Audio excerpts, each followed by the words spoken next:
Zoning and planning meeting to order. We will start with the Pledge of Allegiance. So everyone, if you could rise and remove your head coverings.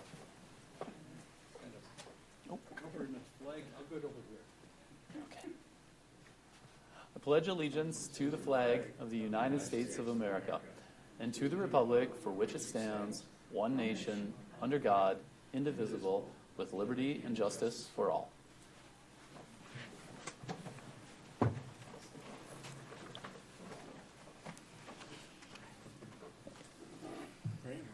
And we will move into roll call. Or should we just wait a second? She's on her way. Marla should be back down? Yeah, she's Okay. making copies. Okay. I saw her going up the stairs and.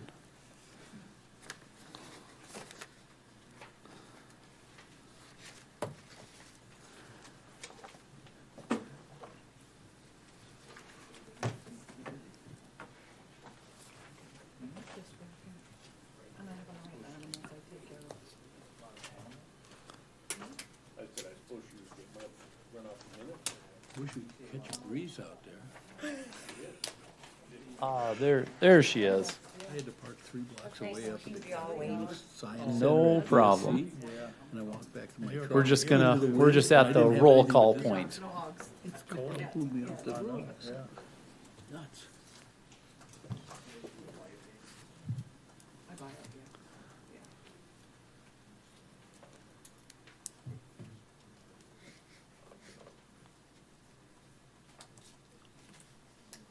And Marla, if you could take us through a quick roll call, we'll confirm that we have quorum, and then we'll move on. Okay. Did we do the pledge already? We did.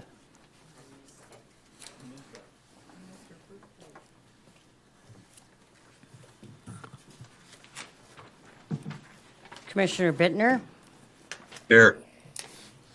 Commissioner Conley, Here. Commissioner Jarrett, Here. Commissioner Munson, Commissioner Patrick, Here. Commissioner Rich, Here. Commissioner Small, Here. Commissioner Streifeld. Here. We have, Chairman, Here. we have a quorum. All right, thank you, Marla. We'll move into the approval of the March 11th meeting minutes. Are there any corrections that need to happen to the minutes as they were sent out?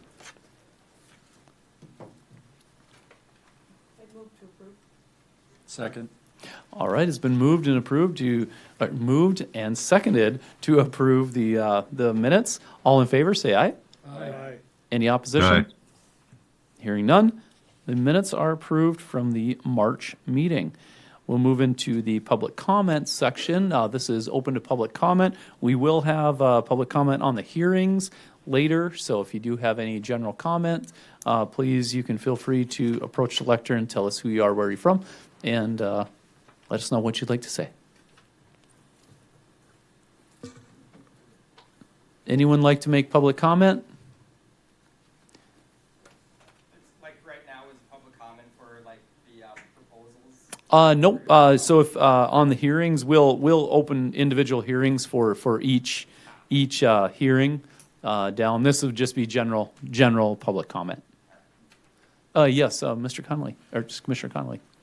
How the new state law is that anybody can comment on general items on anything on this current agenda or the one previous. I see. Okay, seeing none, we will then move into the consent agenda.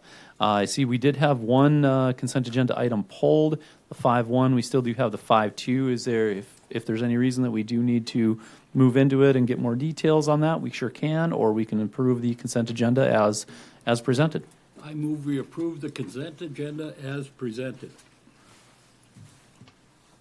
Second.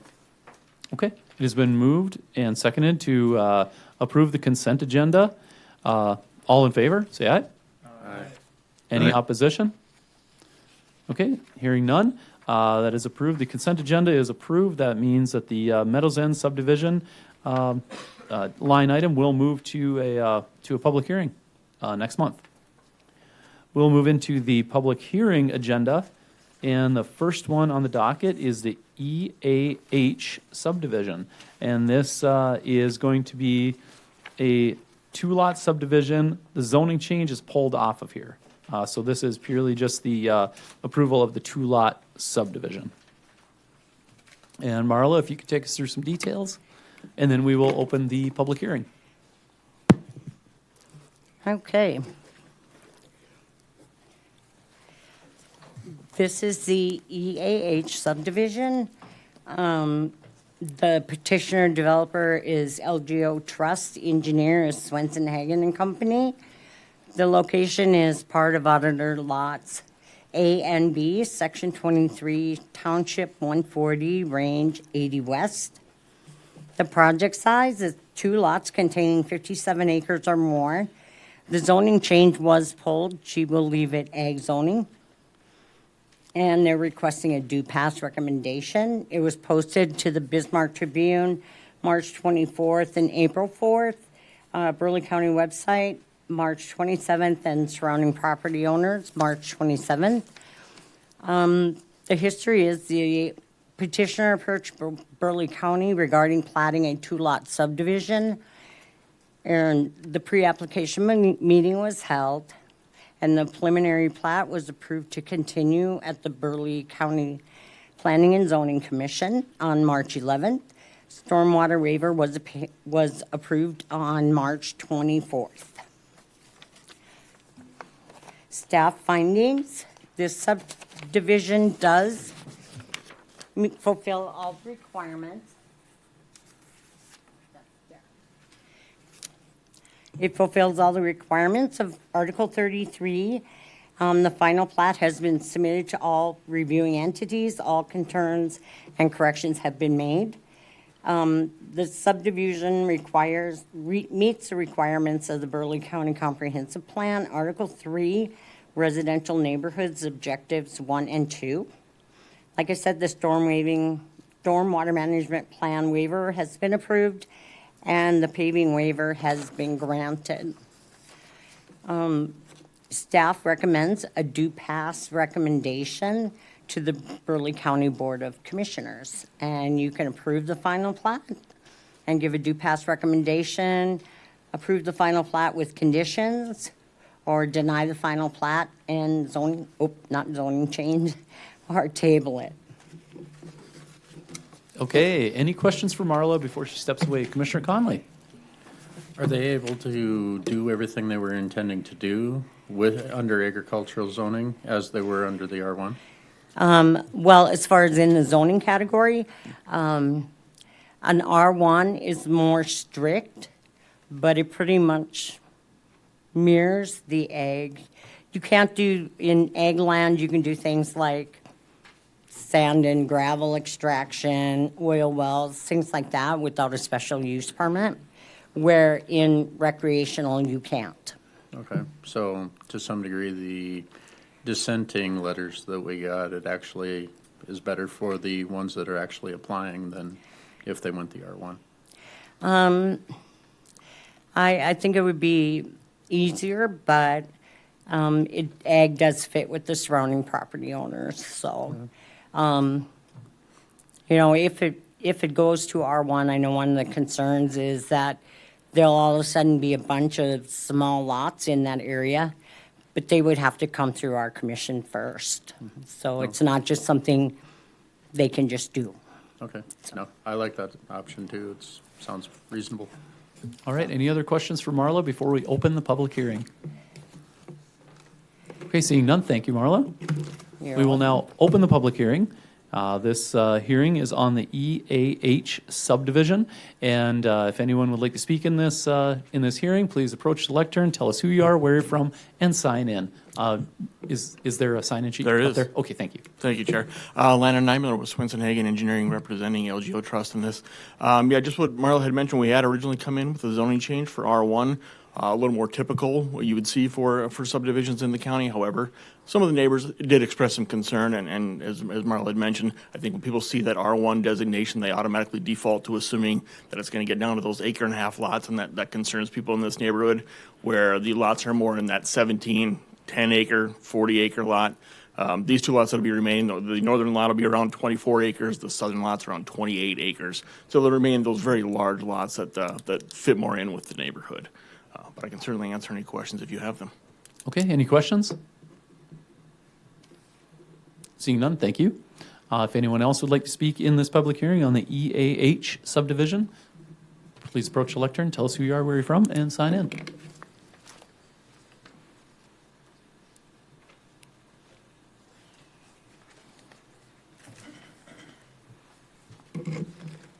Hey guys, how's it going? I'm Trevor. I'm shorter than everyone else, so I gotta adjust this. I'm Trevor O'Shea. I live on me and my dad, Jerry, we live on the east side of this proposed property. I wrote you guys a letter just in case we couldn't get here tonight about some of the concerns that we had about this. And we do have some serious concerns, okay? I'd like to go over those really quick.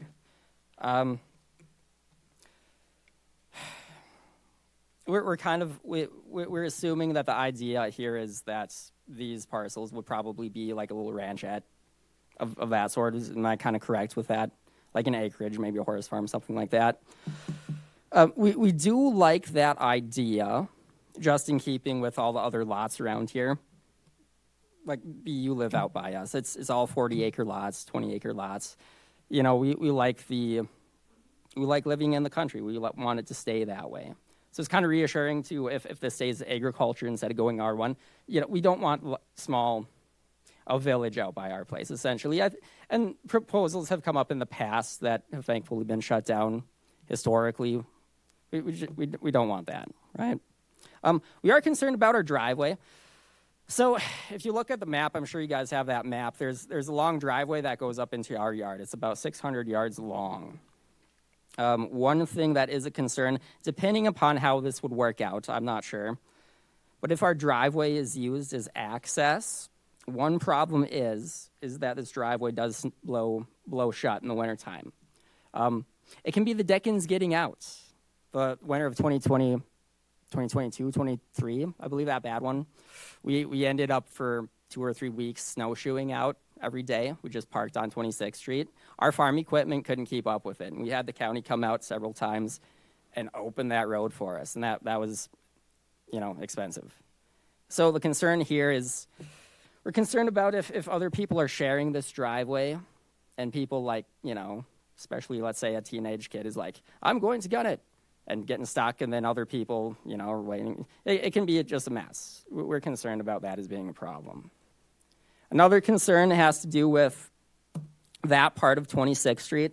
If you look to the north, there's a dip in the road, a hill. And so let's say we're hanging out on our driveway, and I go to work every morning. I'm a school teacher, but I got to go left there to the south. Vehicles coming from the north can come really quickly over that hill, and they can be on you really quickly. So it might be a safety concern if people build approaches in there and trying to get out. It would be worth considering that as an issue. It could be an issue, right? So we're concerned about that. Of course, we were concerned about utilities. I don't know how this would work on the engineering side of it. We have a water line coming into our place. We don't want to lose pressure or anything like that. Granted, I wrote about this in the letter. It's in the modern area. I'm assuming it won't be a problem, but we're concerned about it, right? I mentioned the country aesthetic. We want to stay living in the country. We all like that. Some of the bigger issues that we can foresee here, though, one, and I wrote about this, I shoot a lot. I have a sport shooting range. I'm a PRS competitor. I shoot a lot. I'm very concerned about developments in the area and conflicts arising from that. The Ellingsons to the south of us, they also have their shooting range. They're the property right to the south of the south parcel. Their backstop is right in the middle, like less than 50 yards from the fence line. So you can imagine if someone wants to build a home like anywhere in there, they're going to be relatively close to that range. And I can't think of a soccer mom anywhere that would appreciate, banging away of firearms. That could be an issue, right? Now, I can't speak for them. I can only speak for myself. But gee whiz, they built that years ago, and they seem to enjoy it. And I would hate for them to feel pressured to give up their Second Amendment rights. And for me, like I said, PRS is long-range shooting, so I essentially use the whole of my property to train. And I shoot essentially right up to our boundary line, kind of in our yard. And if someone, and I'll get to this, if someone, so this would be maybe in the north parcel, builds relatively close to that, that would be an issue as well. You know, there could definitely be some conflicts with the continuation of us exercising our Second Amendment rights and potentially people building homes there. I don't want to have conflicts, but I definitely don't, we shouldn't have to give up our Second Amendment rights. This is a big deal for us. And we're not the only ones in the area who shoot. The Bonnets have been on the hill shooting rifles before. They kind of live to the east of us. I believe you and your husband have shot out there before quite a bit, historically. I don't want developments in this area to threaten our rights, okay? So we're really concerned about that. We don't want to have issues. Moving on, and this might be kind of sticky, and I wrote about this. The north parcel has a tendency to flood. Now, I don't know if the people have looked at this, but I will say from living out there for 20 years, when my parents first built that place, they built a barn and a farmyard. That first spring, when the snow melted, that barn it had a foot of water in it. It was a little river. So to deal with that, we ended up building a dike around the farmyard and a series of ditches to help mitigate that. However, it's still kind of the vein of our existence every spring, and even with big thunderstorms, keeping our barnyard dry is the dickens. And all that water is rerouted down the middle of that north parcel. And the eastern end of that north parcel, it's kind of contained.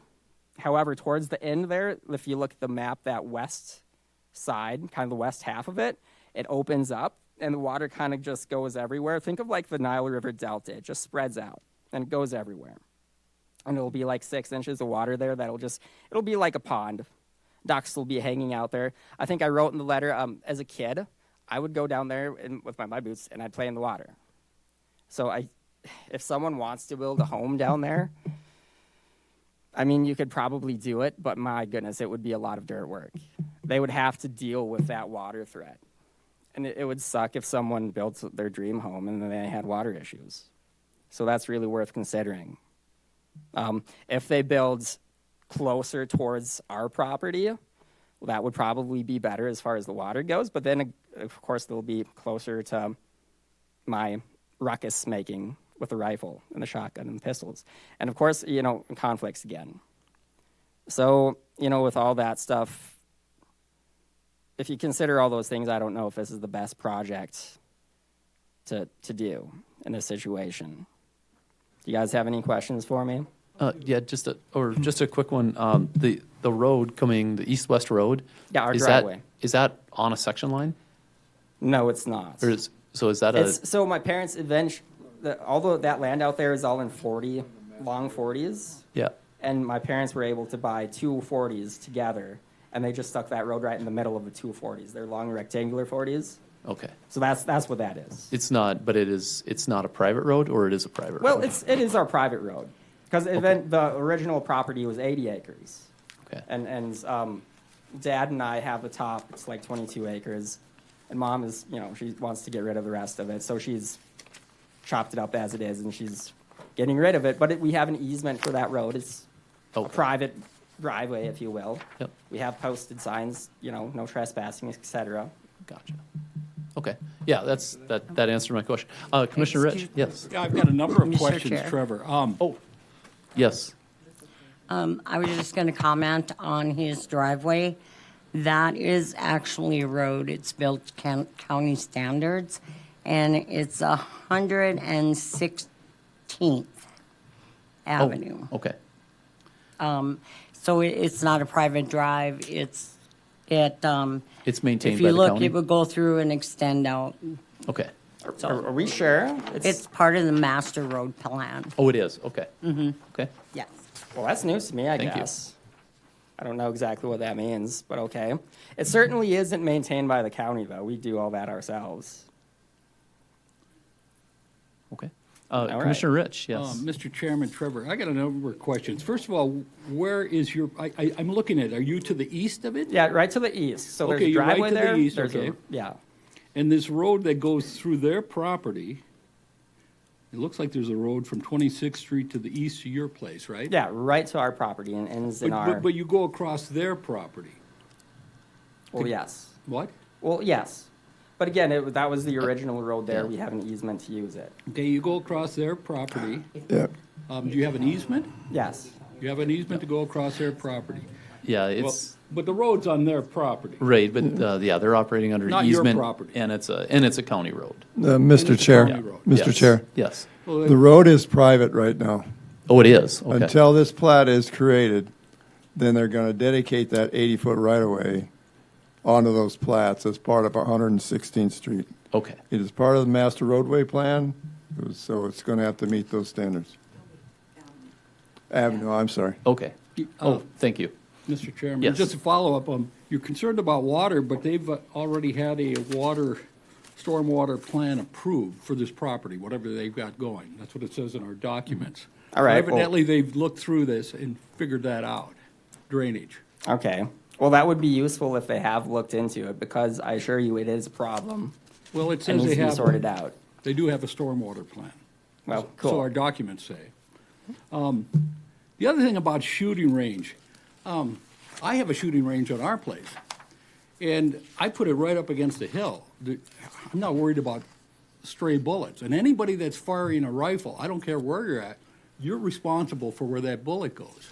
It's not like, nobody dare come around me because I'm shooting these rifles.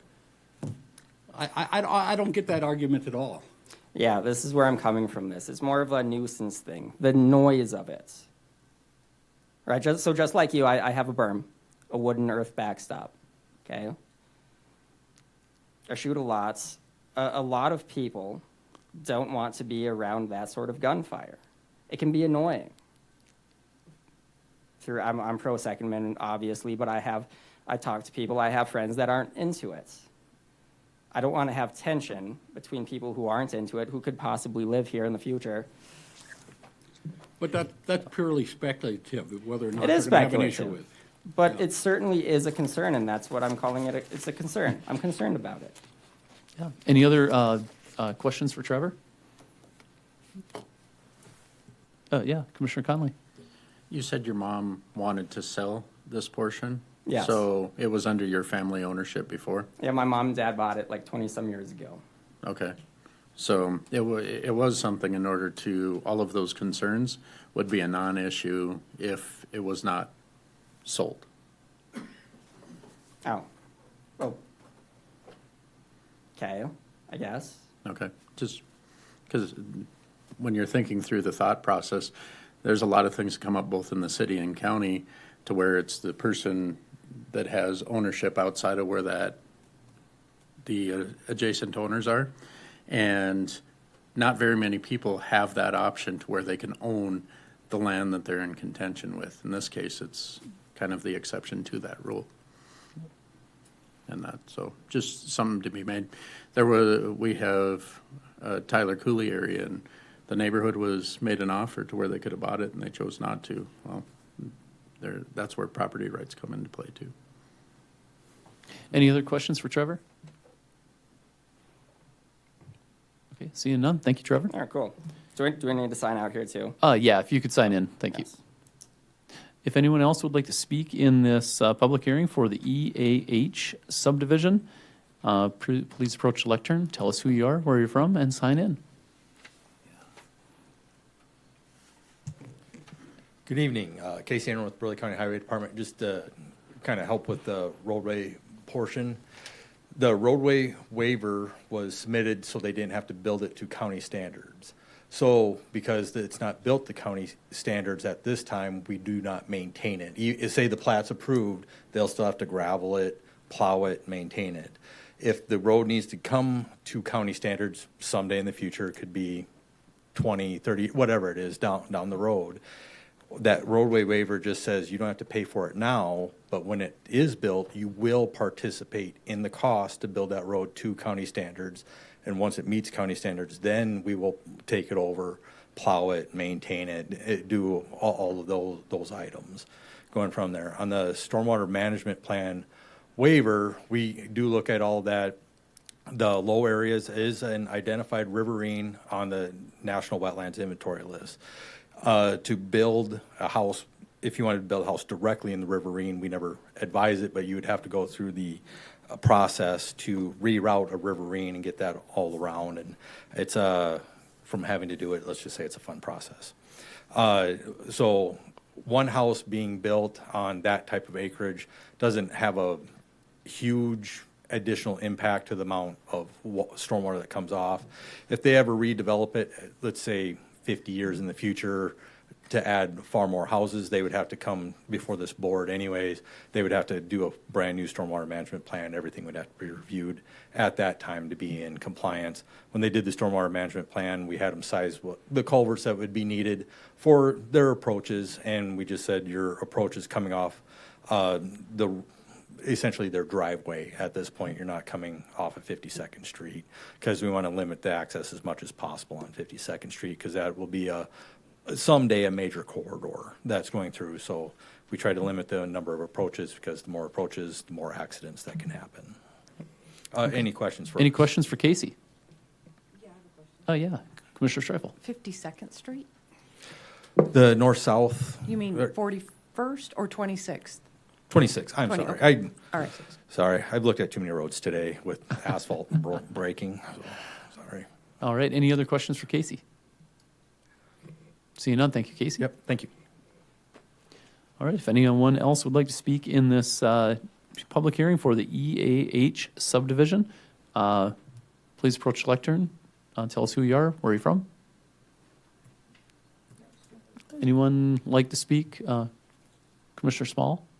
I just got a question for Landon. Oh, sure. Turn your mic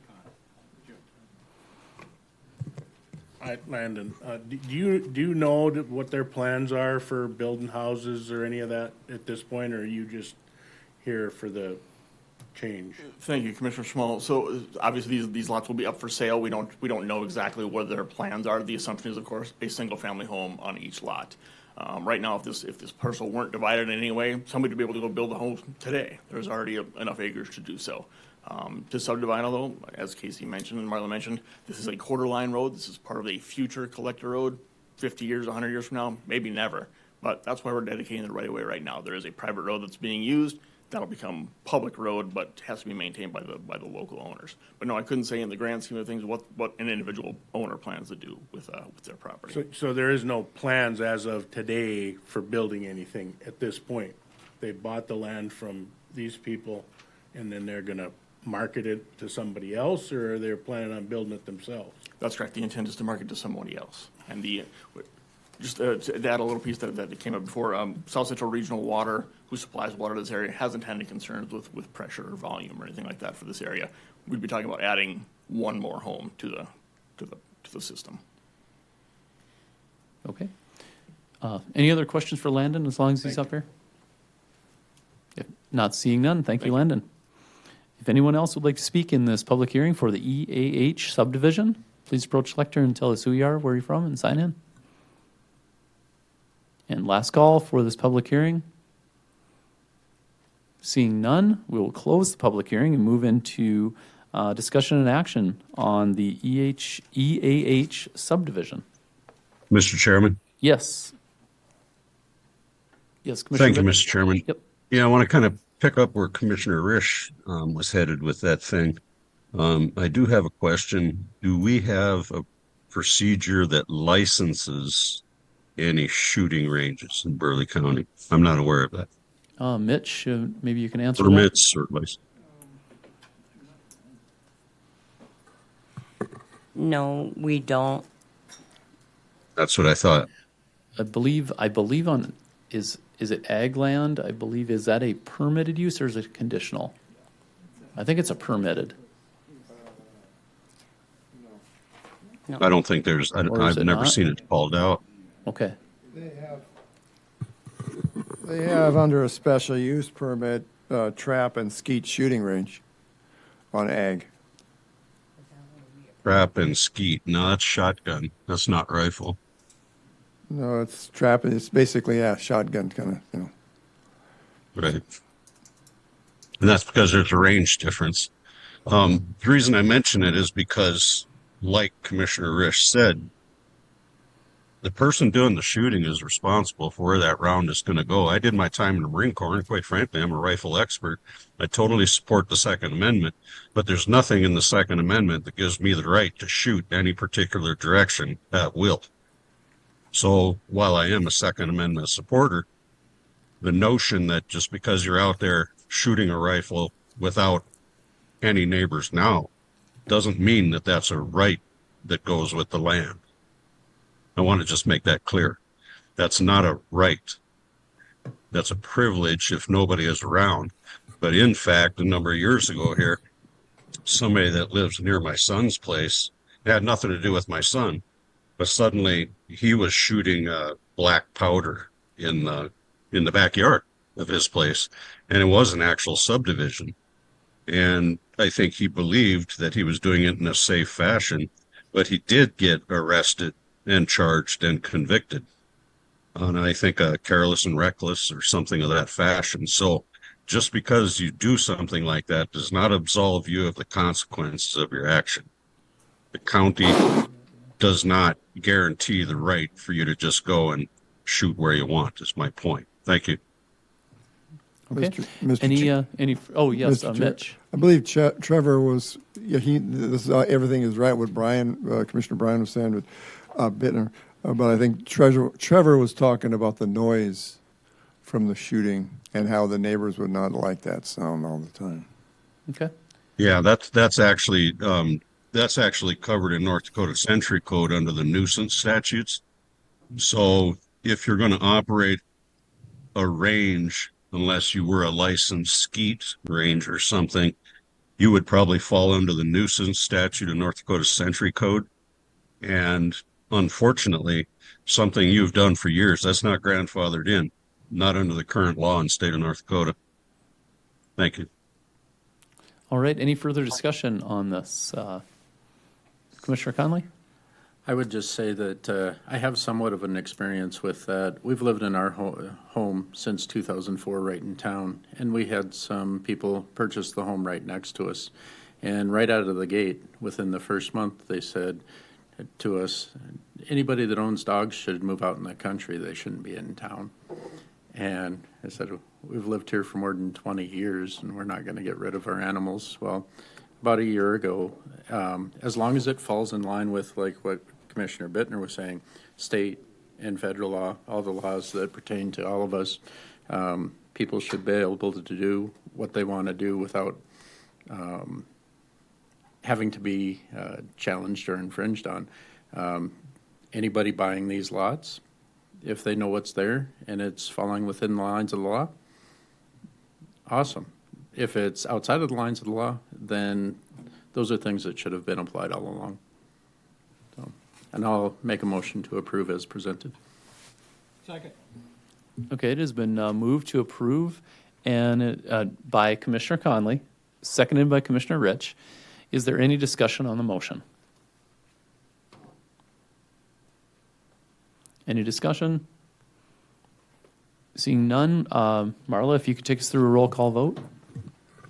Okay, the motion is to approve the EH subdivision and give a due pass recommendation to the board. Commissioner Streifel, Yes. Commissioner Bittner, Yes. Commissioner Conley, Yes. Commissioner Small, Yes. Commissioner Rich, Yes. Commissioner Jarrett, Yes. Commissioner Patrick, Yes. Chairman, Yes. all approved. Okay. The EAH subdivision will move to the county commission with a due pass recommendation. Moving on to our second public hearing of the night. This is in regards to the CJB subdivision. And looks like Marla will step up here, give us a little bit of detail on this subdivision, and then we will open the public hearing.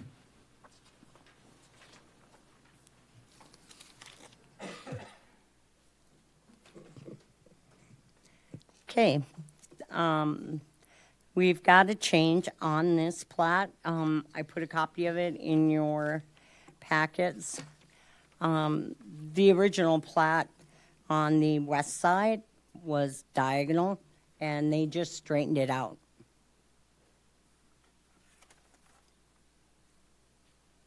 Right there.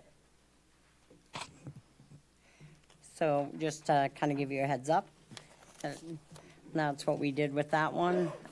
They requested it last week. So, okay. This is, like we said, the CJB subdivision. The petitioner is Carmen Bisterfield. Bisterfield. She's told me like 20 times, but Tolman Engineering, and it's part of government slots 1 and 2, Section 12, Township 141 North, Range 81 West. This will be a one-lot subdivision containing 5.46 acres and agricultural zoning, and this is zoned in Painted Woods subdivision, so they approve the zoning, or it's Painted Woods Township. And they're asking us to approve the final plat and give a due pass recommendation. Notifications were posted in the Bismarck Tribune, March 24th, April 4th, to the Burleigh County website, March 27th, and surrounding property owners, March 27th. When Carmen approached Burleigh County, she regarded platting a one-lot subdivision. Pre-application meeting was held, and the preliminary plat was approved to continue. The zoning, like I said, is agricultural, and it is under township zoning, Painted Woods Township's jurisdiction, and they have approved the development of the lot. The letter is in your packet. The preliminary plat was approved on March 11th, and a paving waiver and stormwater waiver has been approved. Staff findings that the subdivision fulfills all the requirements of Article 33 of the Burleigh County zoning ordinances. The final plat has been reviewed and all concerns and corrections have been addressed. The zoning is agricultural, and the subdivision meets the requirements of Burleigh County Comprehensive Plan, Article 3 Residential Neighborhoods, Objectives 1 and 2, and Stormwater Management Plan and paving waiver has been approved. The final petition meets all the requirements of Burleigh County zoning ordinances, and staff recommends approval of the final plat and a due pass recommendation. So Okay, now- any questions for all I have. Marla? Yeah, Commissioner Rich. Mr. Chairman, Marla, on your staff findings, it says a stormwater management plan or waiver is needed, and a Yep. paving waiver is needed. If we approve this, should we Yes. put those conditions on it? They were approved, These two were approved? yeah. Okay. They don't need that stormwater management, they don't need that at the preliminary stage. So that has to be submitted with the final plat. So, and a lot of times there's a time gap between when I send these out and to what happens after. So. Okay, great question. Any other questions for Marla? Seeing none, thank you, Marla. We will open the public hearing on the CJB subdivision. So if anyone would like to speak in this public hearing, please approach the lectern, tell us who you are, where you're from, and sign in.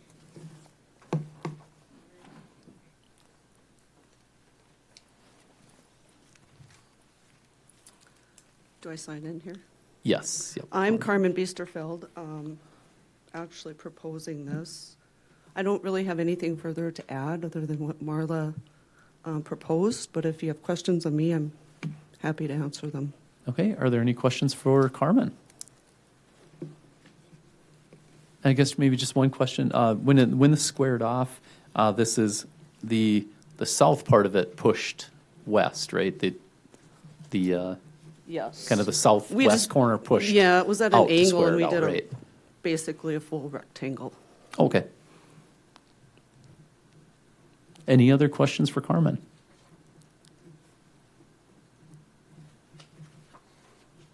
Well, seeing none, thank you, Carmen.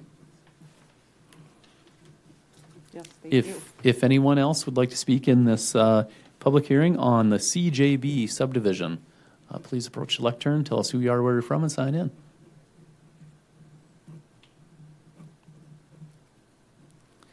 And last call for this public hearing If you would like to speak,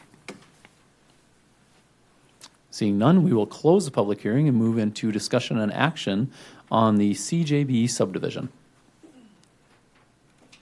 Mr. Chairman? Yes, Commissioner Patrick. I move approval of the subdivision and forwarding it to the. Okay. It is moved for approval by Commissioner Patrick, seconded by Commissioner Small. Is there any discussion on the motion?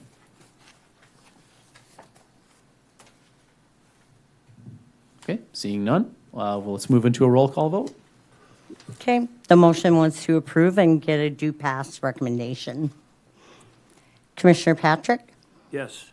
Commissioner Rich, Yes. Commissioner Bittner, Yes. Commissioner Conley, Yes. Commissioner Jarrett, Yes. Commissioner Streifel, Commissioner Small, Chairman, Yes. all approved. Okay, the CJB subdivision will move to the County Commission with a due pass recommendation.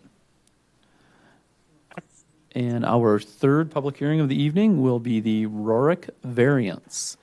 And we'll go through a few details of that before we open the public hearing.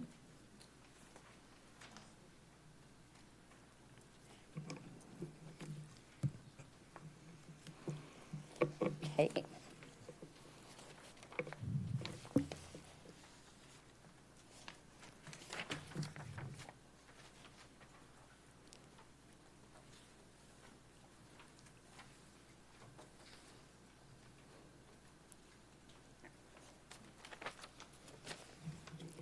Okay. This is a variance to a building setback distance, and they are asking for a due pass recommendation. The property owner is Jaden Rorick, and the location is Harvest Road 3rd Subdivision, Lot 3, Block 2, and the address is 8716 Caraway Drive. The property has 2.23 acres. It's zoned R1 Single Family Residential. And public notifications were sent to the Bismarck Tribune March 24th and April 4th. County website, March 27th, and surrounding property owners, March 27th. We were approached by Jaden, and he wanted to build an accessory building on his property, and he is on a corner lot. So he has the dual setbacks, the double front. So all he's requesting is to, on the north side property line, to make that setback 15 feet instead of 40. And his reason is it will allow the house and the accessory building to be separated and to stay off his septic drain field. And the house does face Caraway Drive, so. And the accessory building will also face that way. They won't need an additional approach. So, Okay, any yeah, anything else? it's just that the variance request does fulfill the requirements of Article 28, and the Burleigh County ordinances require a 40-foot setback. And the lot does have a WAPA easement running north to south in the middle of the lot, making that partially unbuildable because they aren't able to build under those lines. And the strict application of the ordinances would deprive him of reasonable use of the land. And granting the variance does not affect traffic. We have showed it to engineering. There was no concerns expressed. And it does not conflict with the Burleigh County ordinances. And staff recommends approval and a due pass recommendation to the Burleigh County Commission. Okay, any questions for Marla before she steps away? Yes, Mr. Chairman. Yes, Commissioner Bittner. Thank you, Mr. Chairman. Would the setback be agreeable if that other side was not along that road, acting like a second front? Yes. Yes, it would have Okay, been a thank you. 15-foot. Okay, that's all I need. Thanks. Any other questions for Marla? Seeing none, thank you, Marla. Okay, we will open the public hearing for the Rorick variance. So if anyone would like to speak in this, in this public hearing, please approach the lectern, tell us who you are, where you're from, and sign in. Hi, Jaden Rourke.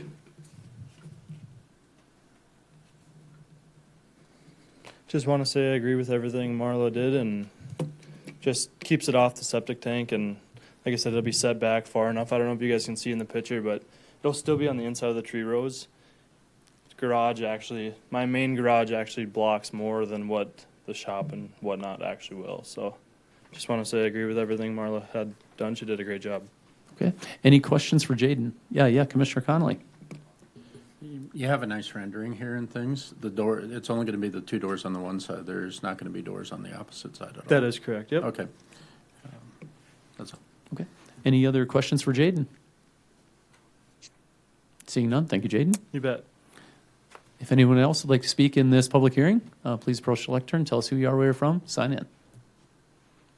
And last call for this public hearing. Seeing none, we will close the public hearing on the Rourke variance and move into discussion and action. I'll move a due pass recommendation to approve the variance. Second. All right, it's been moved for a due pass recommendation by Commissioner Rich, seconded by Commissioner Jarrett. And is there any discussion on the motion?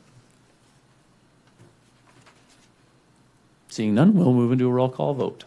Okay. The motion is to approve the variance. Commissioner Streifel? Yes. Commissioner Small? Yes. Commissioner Rich? Yes. Commissioner Bittner? Yes. Commissioner Conley? Yes. Commissioner Jarrett? Yes. Commissioner Patrick? Yes. And Chairman. Yes. All approved. Okay, the Rourke variance will go to the County Commission with a due pass recommendation. And we'll move into our final hearing of the night. That is the Human variance. And looks like Mitch is going to give us some details on that before we open the public hearing.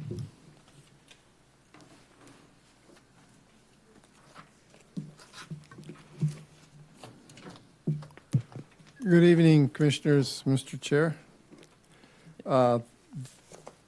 This petition is for a variance relief to the setbacks to the west side of his property. The previous petition and this one too is a result of the transfer areas of the ETA. And so this is in Imperial Valley. It is an R10 lot. And so we have not changed that. It would be considered, it has not been considered non-conforming because we haven't changed our ordinances yet. So it's basically the parcel is 0.56 acres, 24,390 square feet. So the size of the building is within that 4% allowance. The 15-foot setback standard is for residential buildings in an R1. However, this R10 in this Imperial Valley, the setbacks are 6 feet. I do not recommend to go less than that. The fire separation distance actually recommends 10 feet separation. So you can't do anything with your neighbor's where he's going to put his building, but you can't control where you're going to put your building. And so you add up 5 feet minimum, 5 feet on your neighbors, so you got a 10-foot separation. And believe me, I've seen buildings burn at 10 feet, exactly 10 feet. And so it's anything less than 5 foot would be required a fire rated assembly on the exterior. And the closer you get also the openings on the building has to be rated, that sort of thing. So in his petition, he asked for a 6 foot to a 1 foot variance allowance. So, I mean, it's up to this board.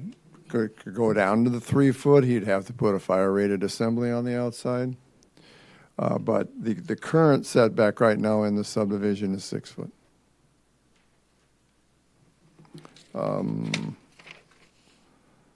There's no documentation showing the exact location of the utility lines. There is a hardship indeed. They've run north and south. And they flagged that he had a 811 come and flag it. But we would need a lot exhibit showing where those are, exactly where they are, because I don't want to issue a building permit over the top of some data lines and electrical lines. That's about all I have. I stand for any questions. And yeah, Mitch, just a quick one. As far as the building or where that's going to go, if there was a building to be built, that would be taken care of in the building permit? Yes, yeah. I mean, as far as not the- building over lines and getting that map. Yeah, I would require that for the building because like I said, I'm not going to issue a permit over these utility lines. There's quite a few of them. Gas lines, it's until you know exactly where they are, then, I mean, they flagged them, but we need a survey of it to make sure that that's where it's going to be. So that's really, the building is fine. He looked at his plans. There's nothing that I see as the red flag for that building. The size of the building fits the lot. So it's just basically whether you want to go less than that 6 foot from the Imperial Valley. And this is to, I guess, correct me if I'm wrong, it would be to the West. Let's see, would be the left as we look at the picture, right? Yeah, that's the west side. This is, yeah. Gotcha. Any other questions for Mitch? Yeah, Mr. Chairman. Yeah, Commissioner Bittner. Thank you, Mr.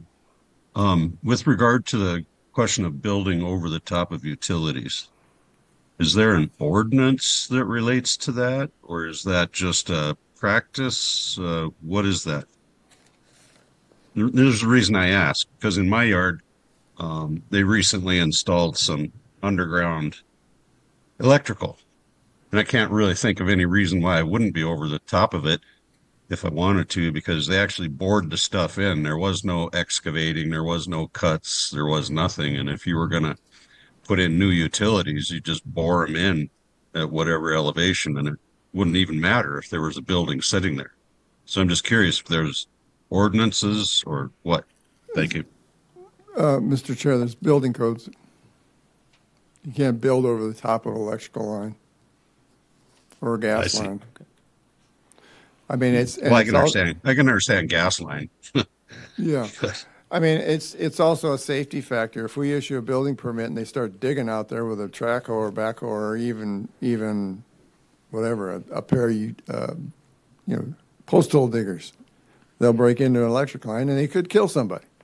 It's a life safety issue, and it's, for me, as a building official, I need a lot of exhibits showing that.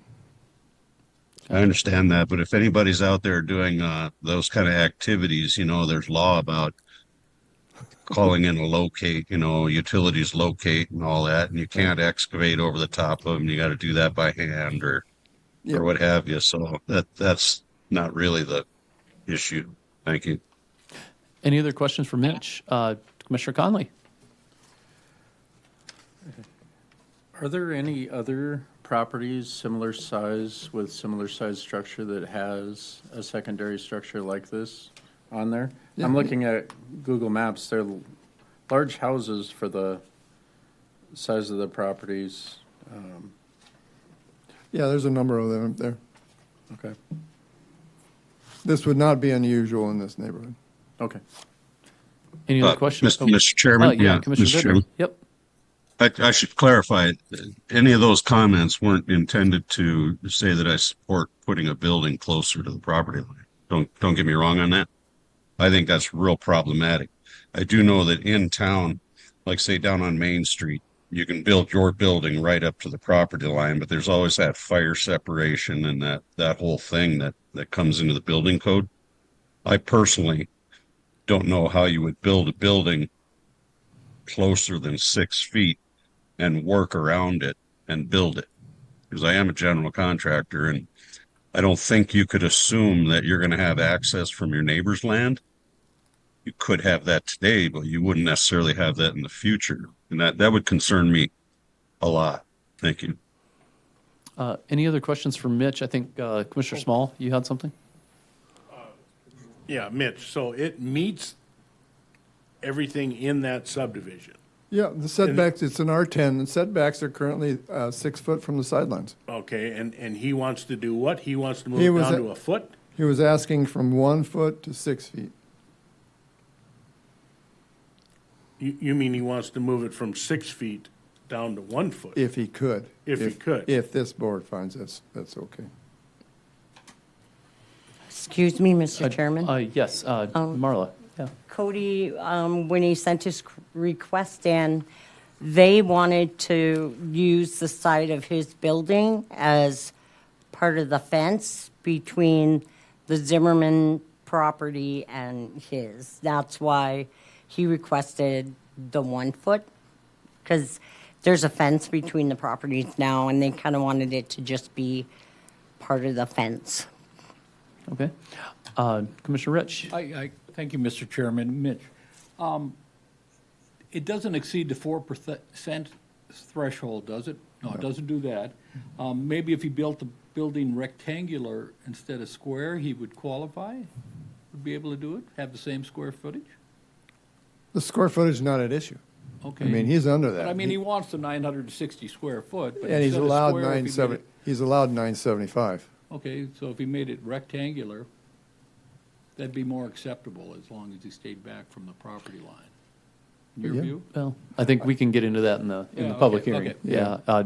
Commissioner It's, Patrick? Well, I just wonder, Mitch, I don't know how you could build something 1 foot from your neighbor's property and not be, create an impact on your neighbor's property during building and maybe even afterwards, maintenance and things like that. I think it would be pretty difficult. Well, it'd be costly because it had to be completely rated on the outside, 1 hour, even the eaves and the fascia. And you get down to 1 foot, even the windows and the doors would have to be rated. And so it's problematic from that standpoint, but it's also, this would be precedent setting. We've never issued any variance to go that close to the property line. Okay. And I Any- also yeah, go ahead. think that depending on the exact location and so forth, it could be an impact in the wintertime relative to snowfall and stuff like that on your neighbor's property. Could be, but, I mean, he has 6 foot allowed right now. So the question is, do you want to let him go down less than that 6 foot? Okay. Any more questions for Mitch before we open the public hearing? Okay, seeing none. Thank you, Mitch. All right, we will now open the public hearing on the Human variance. So if anyone would like to speak, please approach the lectern, tell us who you are, where you're from, and sign in.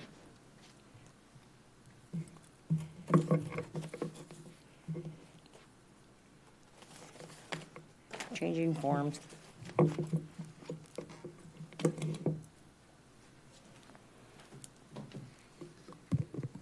Hello, my name is Cody Human. I am the property owner. Just sign.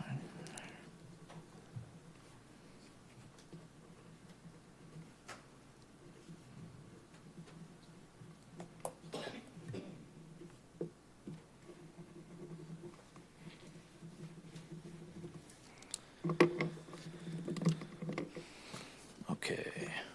So yeah, like it was stated, I would like to build an accessory building as close as I could to my west property line to my neighbor.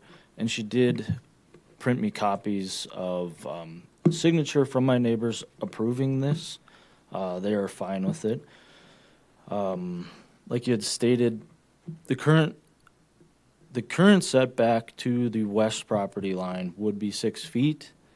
And I'm just not sure where those utility lines are. I know they're pretty close to that because I was at the property when the house was built, so I do know where the trench goes. But 811 would be required. That is why I asked for a variance to be within that 6 feet, because I know I'm probably going to be over the top of them with the current sized building.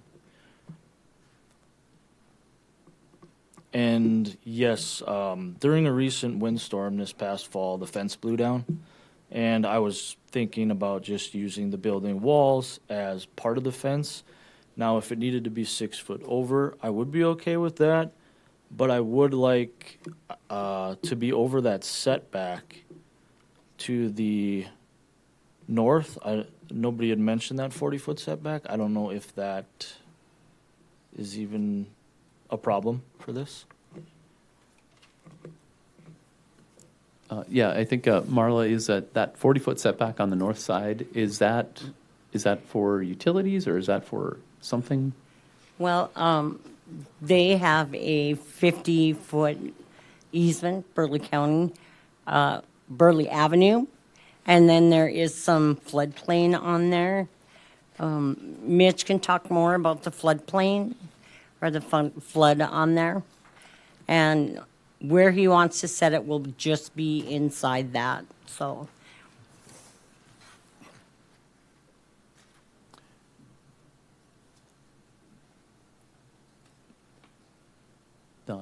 Anything else before, as they're looking this up? No, I'd just be open to any questions or concerns. Okay.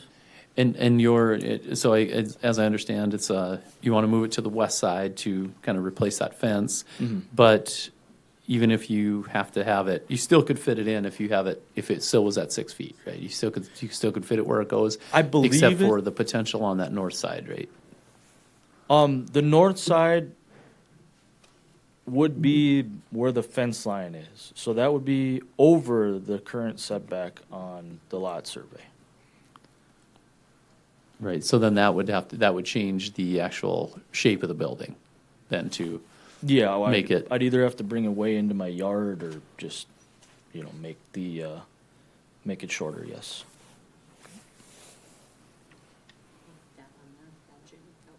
And Mitch, I think that there was just a question right before you got back on the north side of this plat that is, or the drawing that's shown here. Is it a 40? Is it a 40 foot? 50?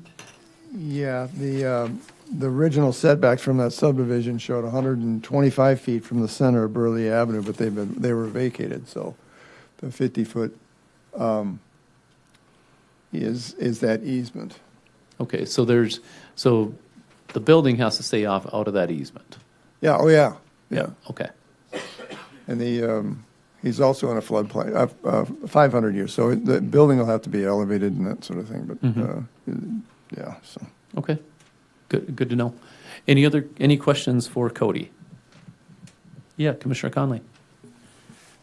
Looking at the entire neighborhood, there is one property that it seems like they use a small shed as part of the fence, but none of the other lots have it. It looks like there's space, not much space. Some of the houses are really close together.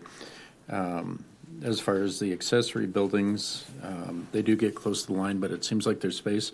There's even fences going just on the outside, again, very close. I know in Bismarck, in the town, when we were talking about fences, they always, even though we own the boulevard and the sidewalk, they always recommend like 18 inches coming in from that sidewalk. So right on a property line, seeing enough of these planning and zoning meetings, if properties change hands, that could get a little interesting. We did know that when this ETA whole discussion would come, Imperial Valley would probably be one of the nuances that would take some vetting going into the future because it's just a different sort of footprint than a lot of other places. So, Okay. Any other questions for Cody? Seeing none. Thank you, Cody. Excuse me. Commissioner Jarrett. I'm a little slow. This building, is it just like a floating slab? Yeah, it's just And what's the sidewalls? it'd be 14-foot sidewalls. 14, so it's a pretty tall building. Yes. Okay. All right. Any other questions for Cody? Okay. Seeing none. Thank you, Cody. If anyone else would like to speak in this public hearing, please approach the lectern. Tell us who you are, where you're from. Casey Anner with Burleigh County Highway Department. Just more informational part is someday when Burleigh Avenue needs to be reconstructed, typically what we've been looking at is instead of the 50-foot of right-of-way, the 75-foot of right-of-way. That's why the fence is further back. Not saying that's what has to be done, but that's the consideration that we look at. If the proposed accessory building is 10 feet into the building setback, that would then put it essentially 80 feet from the existing center line. So if 75 feet's ever acquired, that you'd have to go through negotiations with the landowner to purchase that, the building would then be 5 foot from the right-of-way line. It's just information to consider is all. So, Good to know. yep. Thank you. Yeah, any other questions for Casey? Nope, seeing none. Thank you. If anyone else would like to speak in this public hearing, please approach the lectern, tell us who you are, where you're from, sign in. Anyone else like to speak? Okay, seeing none, we will close the public hearing on the Human variance and move into discussion and action. Any discussion on this, the Human variance? I'll go, Mr. Chairman. Actually, Commissioner Streifel, you. Just had a quick question. Mitch or Marla, number 4, under staff findings, I'm just wanting a little more information about what you mean there.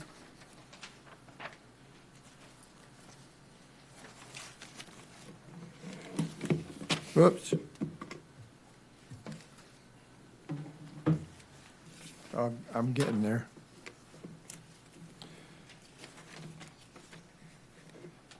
On the last page? Under staff findings. Oh. Page 4.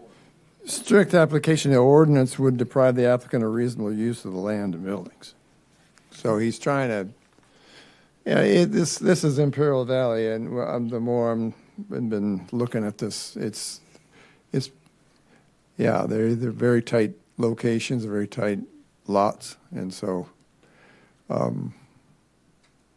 you still have the 6 foot, I don't know, what I have a problem with is we're kind of guessing where these utility lines are. If we knew where they were, then we can say, okay, move it over 4 feet from the lot line. So. Until you know the location of those utility lines, we don't know what the hardship is.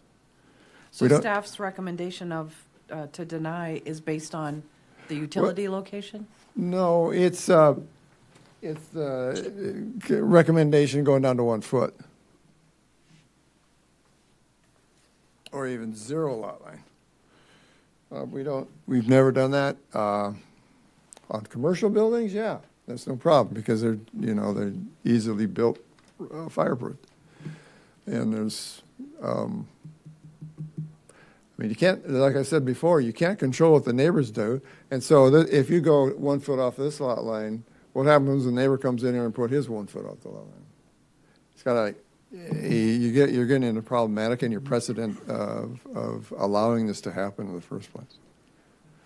Those setbacks are really for maintenance of the building and for fire protection, and just keep them off the lot line. I can't emphasize the fact that we do not know what the hardship is until we have a lot exhibit showing the distance from the lot line to those power lines. Okay, Commissioner Bittner, you had something?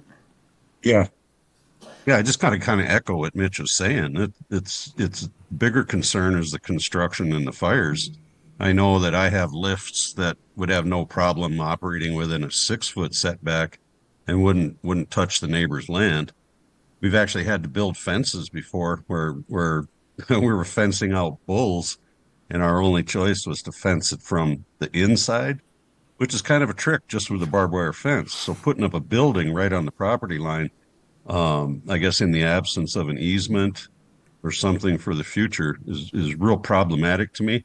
And the fact that there was a 6 foot setback established some time ago, and the ability to change the shape of the building, do a survey, find the exact utilities. I'm not seeing sufficient hardship at this point to allow that. So I'm a hard no on it. Thank you. Commissioner Conley, you had something? Mitch, when was the subdivision originally established? Because some of these close properties could be grandfathered in. Those buildings that I was seeing could have had a different setback at the time. I see a 1973 on this page of whatever on the big layout. Yeah. That sounds about right, Commissioners. It's Yeah, there would be, the grandfathering in is basically from our ordinances now. There's only about 138 R10 lots in the CTA area. So this is going to come up again, but yeah, so that's about all I can say on this. I would recommend to table it until maybe he can find that lot exhibit and we can determine how far away from the lot line to those utility lines and how much room he has left. Commissioner Patrick, you got something? Well, I want to move to deny based on conflicts with the county ordinances. Okay. Is there a second?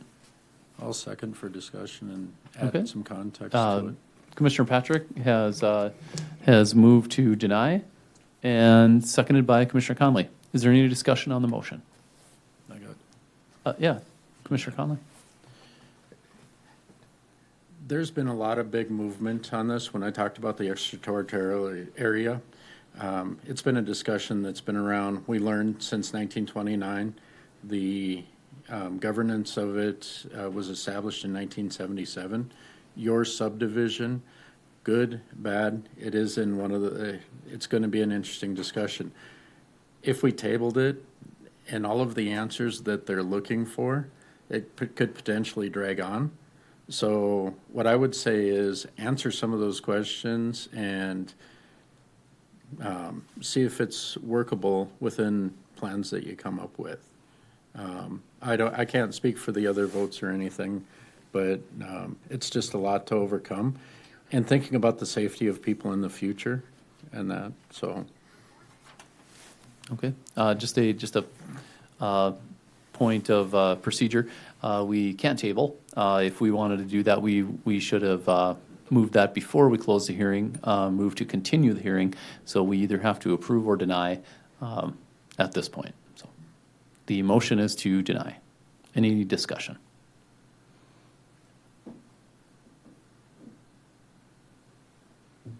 Okay, seeing none, we'll move into a roll call vote. Marla?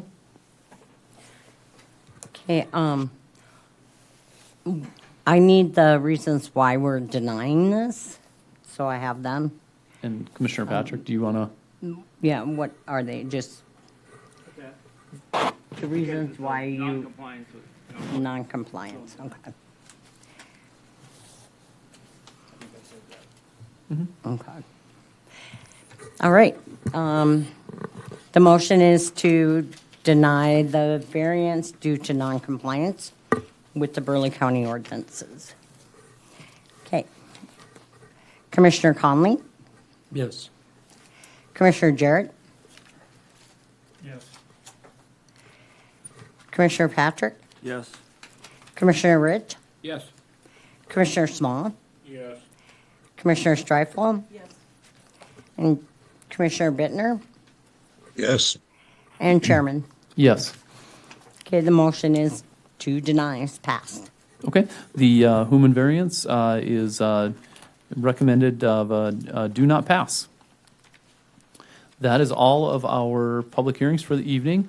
Now we get to move into the draft amendments to the certain districts. So this is a continuation on the discussion that we had at the last meeting, trying to get the county ordinances massaged into a effective ordinance when we start pulling in the ETA portions. So Mitch, if you want to take us through this, these, and I believe as these are presented to us, these were our recommendations from last meeting, correct? Yes. Yeah.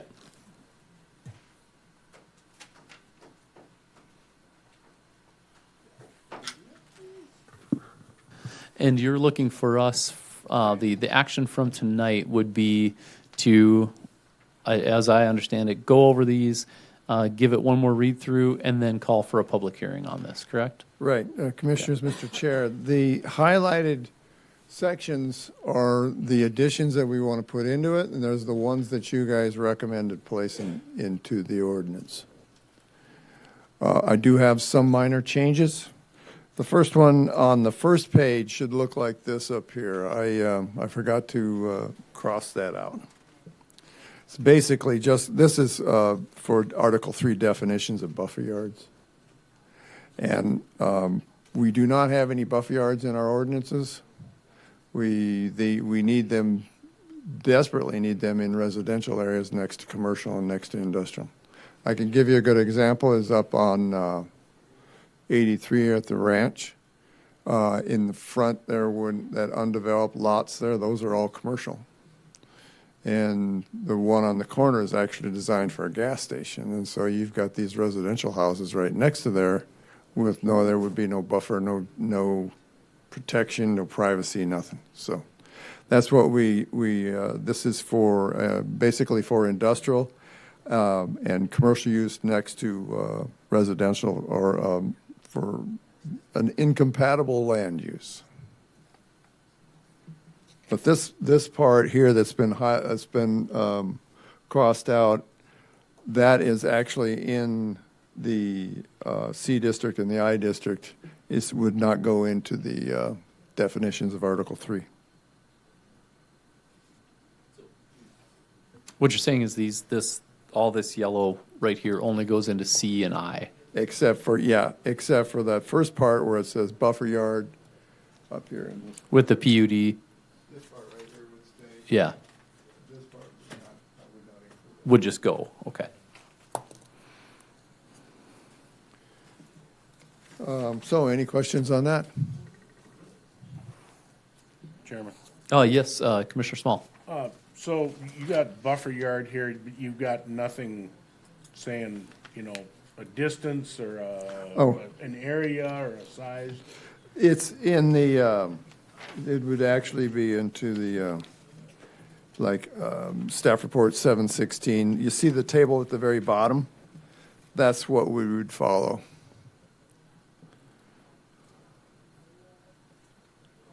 So we would keep that buffer yard, that first paragraph, and then the table on the bottom?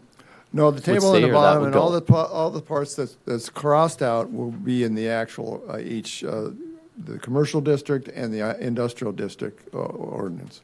Okay. So that we can reference them directly when we're referring to it.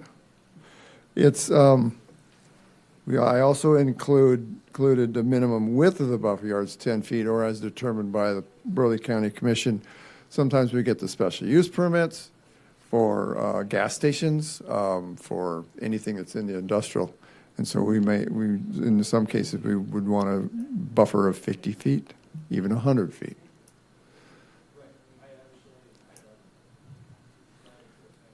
Okay, any comments? Yeah, Commissioner Conley.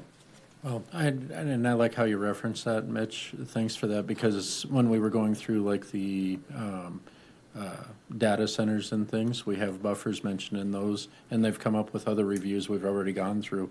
So if we don't have that redundancy, it can get us in trouble. So thanks for mentioning it. Mm-hmm. Anything else on the buffer zones, buffer yards? Okay. Okay, moving on. Article 6, incidental use. Minor home occupancies. We're crossing out the first section. That is the original. We're crossing that out. And we'll begin with the following are declared to be customary home occupancies, occupations, and they have all that list right there. This is all the original. Now, we are going to add Section 3, minor home occupations. This is allowed by right in RR and ag zones. A minor home occupation is any home occupation that meets all the following criteria. And so it has all those listed down 1 through 9.c. So it's one or more employees.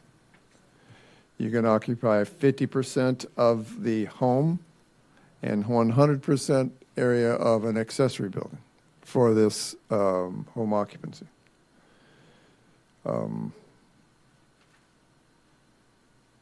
You can have a 1-foot non-illuminated commercial sign on the premises.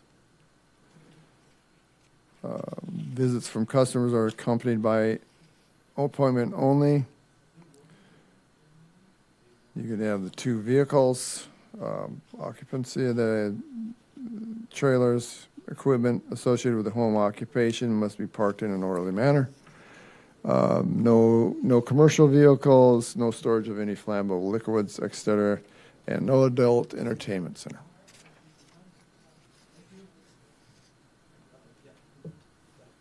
Mr. Chairman, Rich, Mitch. yes. So when I look at the first page, the customary home occupations, those are just examples. Exactly. Yeah, That's a and they could broad go scope. far beyond, because I looked at the list, I said, boy, there's a lot of other things somebody could do in their house that we'd like to allow, right?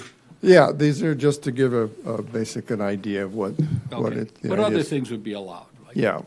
The thing is, the difference that in the existing one is that it allows one additional employee, and it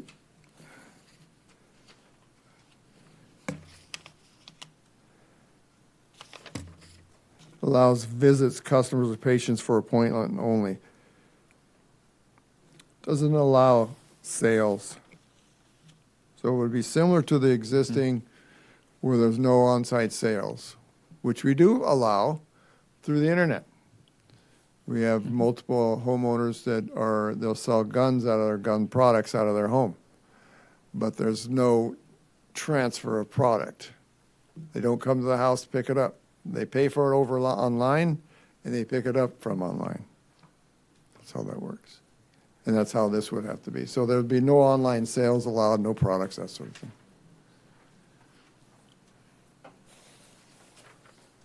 And it looks like we are, the CDL, I guess, so basically affecting like trucks and things like that. And if it takes a CDL license, you can't drive it there. Yeah, okay. Yeah, Commissioner Small. Okay, on the no more than 2 vehicles, is that just the business vehicles then? Associated with a home occupation. Associated with the home occupation. Okay, where are we at with this CDL thing now? Next page, page 5. Yep. If it takes a commercial license, no vehicles associated with home occupations which require that CDL can park overnight. Well, that's not, if you got a pickup and trailer, you still have to have a CDL. I mean, I get the whole semi thing, but, A commercial license for a pickup truck? yep, anything over 26,000 pounds. So if you Depending on have towing well, capacity. okay. a Yeah. trailer that has 3 axles like a 20,000-pound trailer, or a Yeah. 2-axle trailer like a gooseneck, and a 10,000, 9,000-pound pickup, whatever, anything over 26,000 requires a CDL. So that's not going to fly with me. So this is under home occupation, so I guess maybe just, what would be some examples, I guess, of a home occupation where you would have that large of a trailer and a pickup? I guess just what would be, The Well, 26,000-pound trailer? yeah, Well, that's because that Mr. would- Chairman, yeah, yep, go ahead, there's a lot of examples of that. yeah, I can point to my own. yep, I've operated a business for now 39 years out of my place. And I have more than one vehicle that requires a CDL. And quite a few businesses do. Whether you're a landscaper or whatever, you exceed that in a hurry.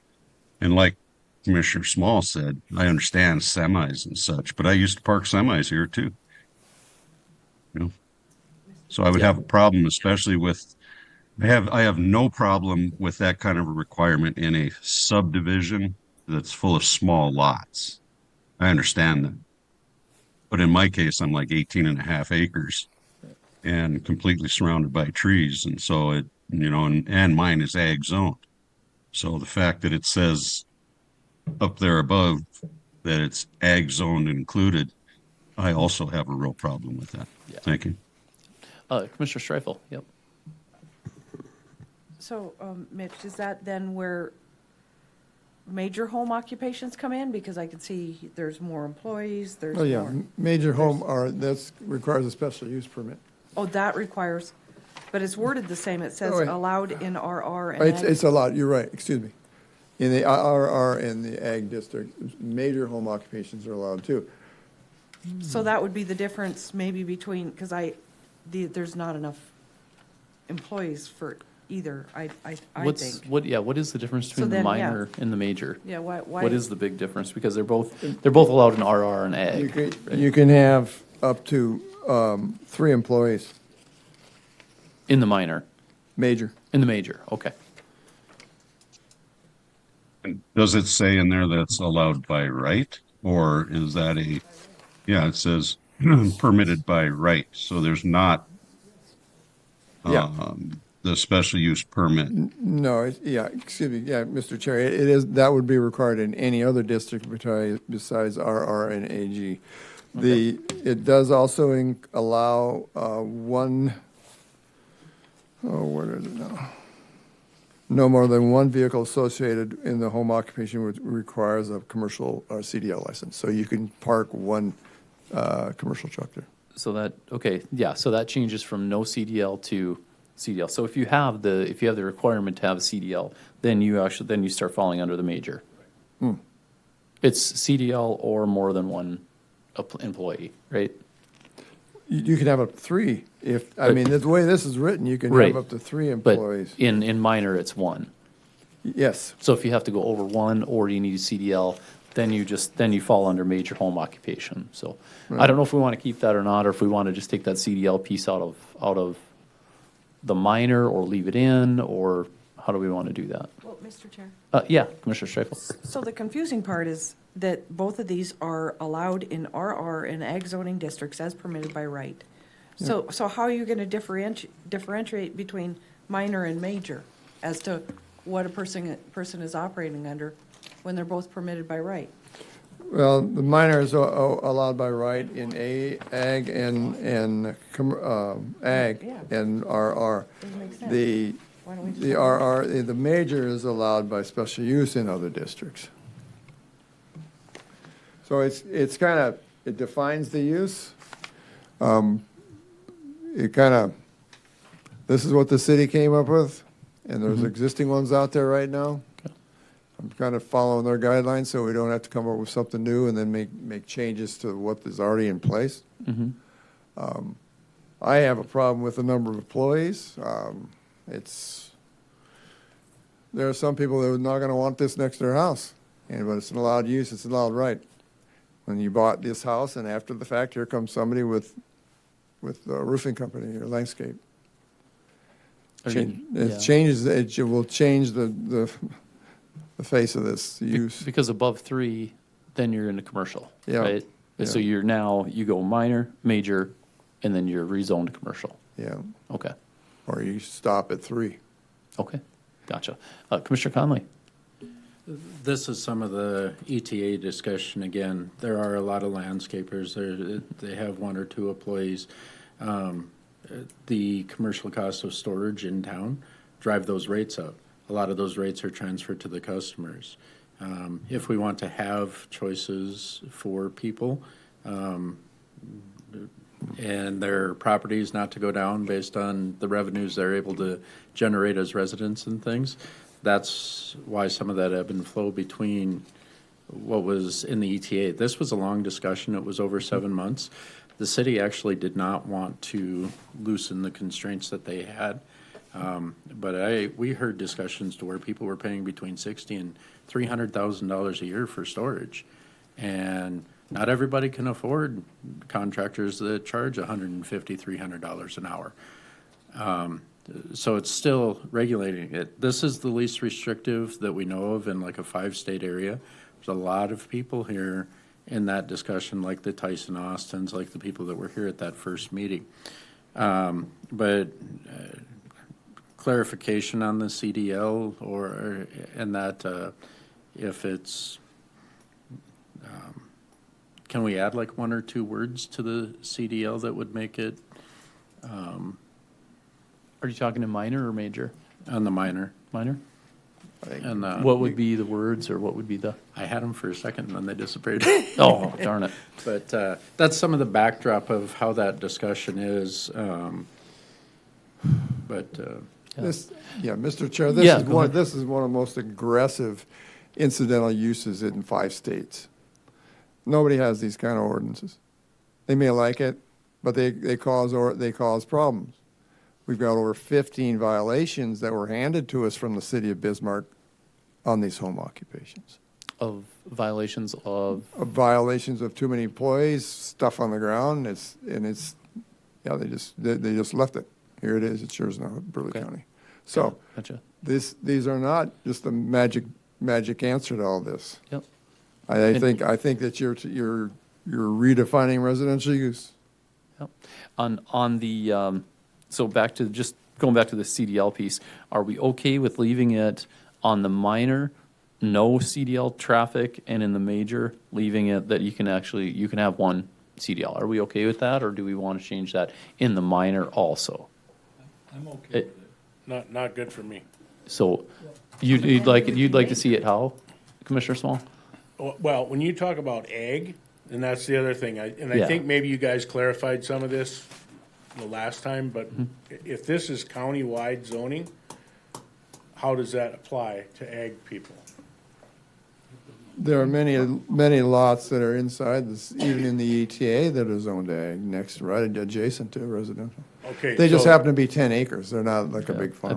I think what you're asking, Jim, is this going to affect a farmer out by Exactly. Sterling? you know? Exactly. Yeah. I could see that question too, absolutely. We don't want to regulate farmers. They've got 15 commercial vehicles on their,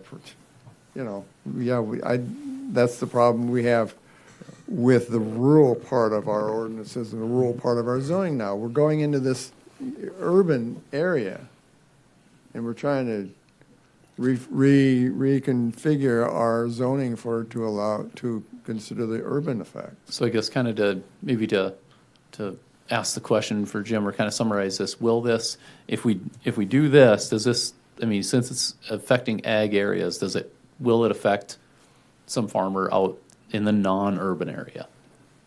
Well, As I read it, it seems like it would, but we're not separating these ordinances for the county and the ETA. Yeah, that's not working. Mr. Chairman. great. Yeah, yes. But Mitch, this proposal, as it's sitting before me, is far more permissive and lenient than what the county has currently for. Oh, absolutely. We don't have a major So, occupation. yeah, so it's a lot of progress, even if it's not gonna be perfect.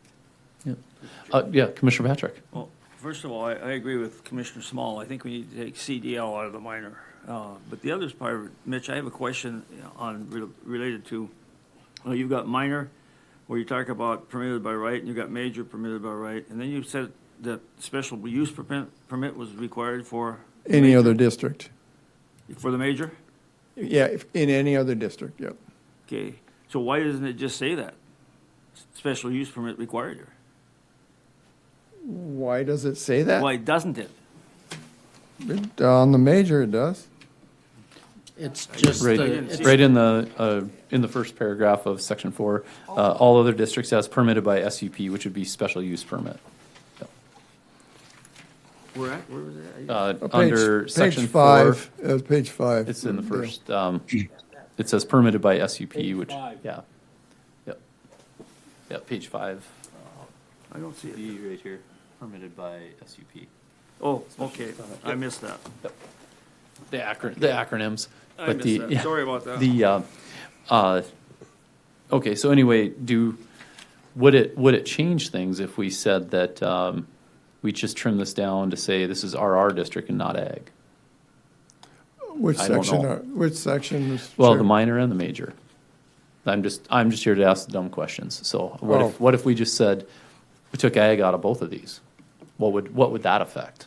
Or what would be because then it would be allowed in RR, but Right. not in Mr. ag. Chairman. Yeah, not go Mr. ahead, Chair. Mr. Bittner, or Commissioner Bittner, yes. Well, I could agree to that myself, because my concern is opening it up a little bit too much in the residential areas, because that's different.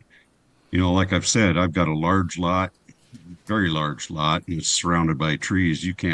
Nobody can see what's going on in here anyway. And plus, my business has been in operation for 39 years, 0 complaints. So I think removing ag from it would certainly address my concern. And Jim? Well, it definitely would help. I just don't want to stop somebody from starting a business, because you don't just wake up one day and say, okay, I got an extra $300,000 to go into city of Bismarck and buy or rent a building and then start a business. It just doesn't work that way. I mean, myself, I use my farmyard as my business yard. If I had to come to town and rent space in town and pay those prices, wouldn't be working. Yeah. And I don't want to stop people from doing stuff like that. So, and I'm also watching out for the ag guys, because if this is going to be county-wide, it's like, now all of a sudden your neighbor gets mad at you and he says, turns you into Mitch at the planning department and says, yeah, he's got 2 semis in his yard, and his wife is baking cakes in her house. Yep. Yeah, and there's a I lot don't of know. guys. I mean, this stuff needs to stay the hell out of the county. So if we would back the ag piece out of minor and the ag piece out of major, does that make everybody happy? Okay, all right, let's take that out. Can I add So the something here? the and ag piece and the and ag piece out of minor and major. Any other piece? Yeah, go ahead, Commissioner Conley. Could I meet with you, Mitch, and talk about the 15 violations that are handed over? Because I can email you the list if okay, you want.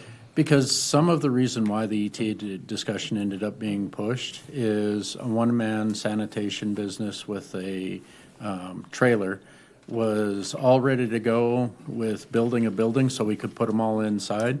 And once zoning found out that it was a home occupation, they said no to the permit.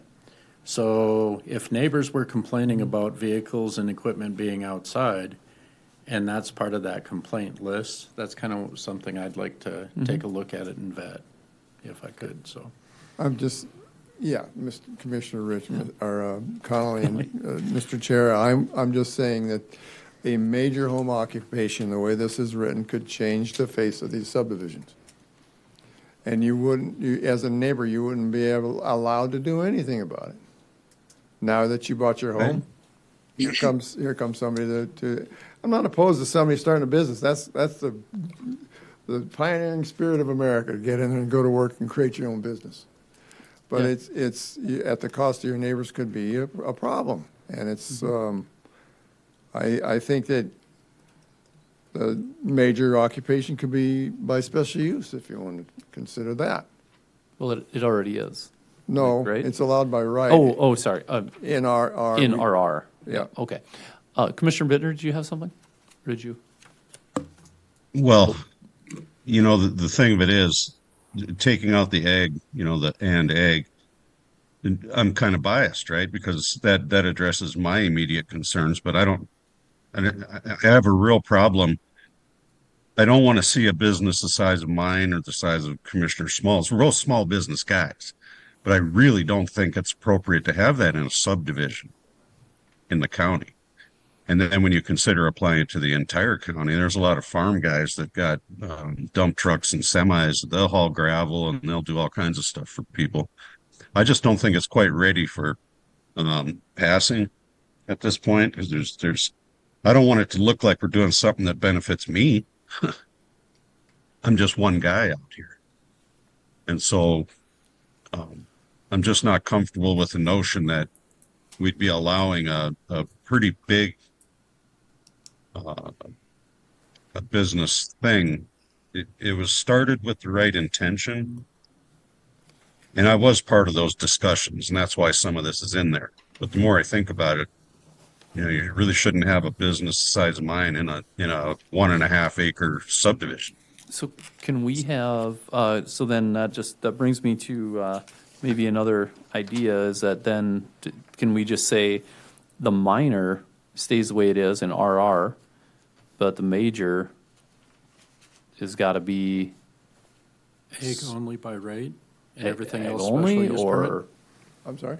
is it like ag only and not by special use, or what are we thinking here? Because as you brought it up, I can answer that a little yeah, bit. I think if you're a major use in a residential subdivision, you really should go through a special use permit process to make sure your neighbors are informed and okay with it. Because at the end of the day, it's the neighbors that we hear from. Right, so basically saying the major piece would be, it's allowed in RR and ag. No. Or excuse me, in RR by special use, Well, you- in the major piece, right? In the major, you could just take out the three words in RR and just have allowed in ag zoning districts as permitted by right, all other districts as permitted through the special use permit. I think that would address neighbors' concerns. Sure, okay. Yeah. Take Only- the three words out and then add IN. Only on before the A. major, though. Yep. Leave, okay, gotcha. I'm not sure that was clear. Mr. Chair, I think what we're trying to do is allowed in RR district, nothing about ag, but allowed in RR district by special use permit. Allowed in ag zoning districts? No. By right. No. By right. No, right. we don't want to include our ag district. Allowing it by right, though. Right? I do. Isn't that Yeah, what? Yeah. Well, it's limited to one semi. It's like, But then that would mean if you're not ag, you want to do a major home occupation, you have to get a special use permit. But if you're an ag, you can go ahead and do it. You just do your business in ag. Right. but it's limit, but you're going to have to take the limit to one CDL vehicle No, on a, Why? because that's the way it's written. If it's by right, wouldn't all of this stuff below it not apply? Item 10.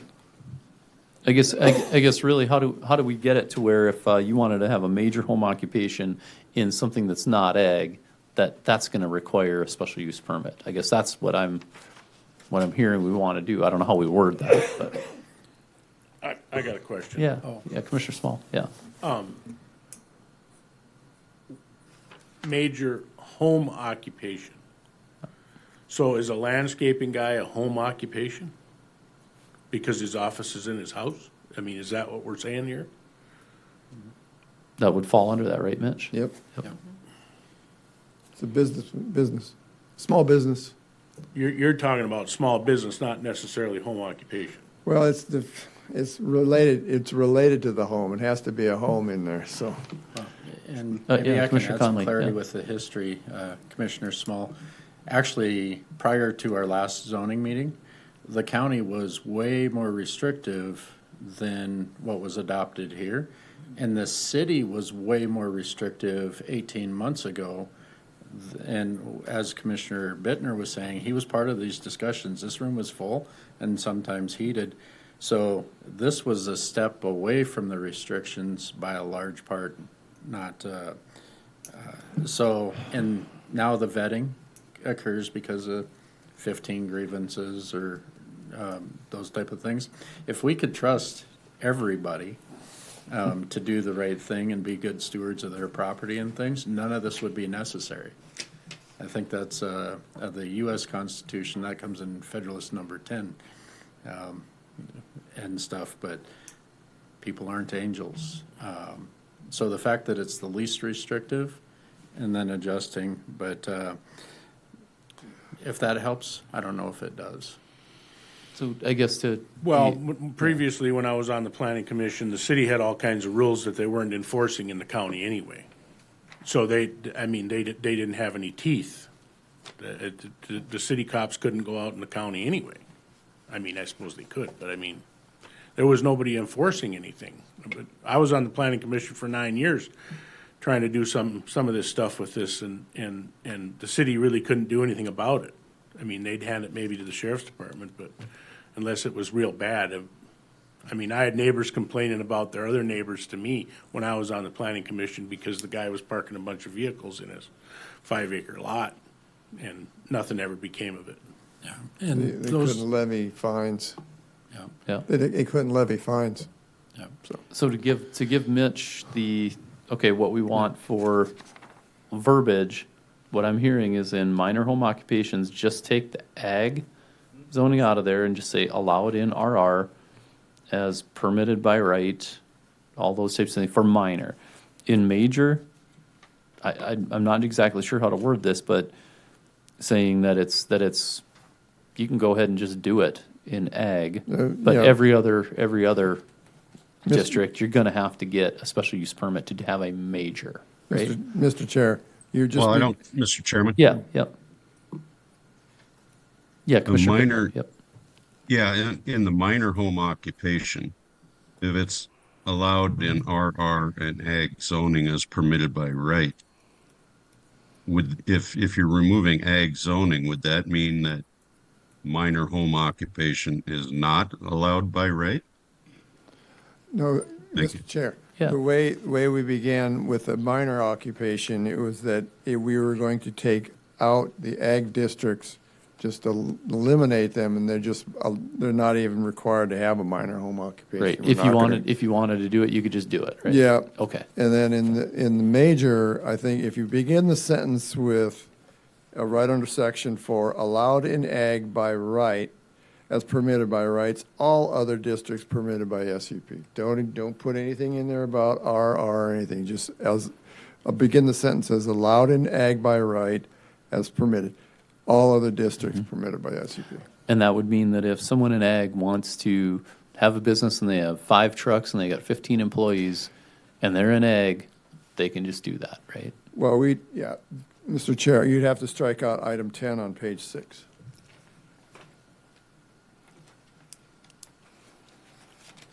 But is it, I guess, how do we get it to where ag is not affected?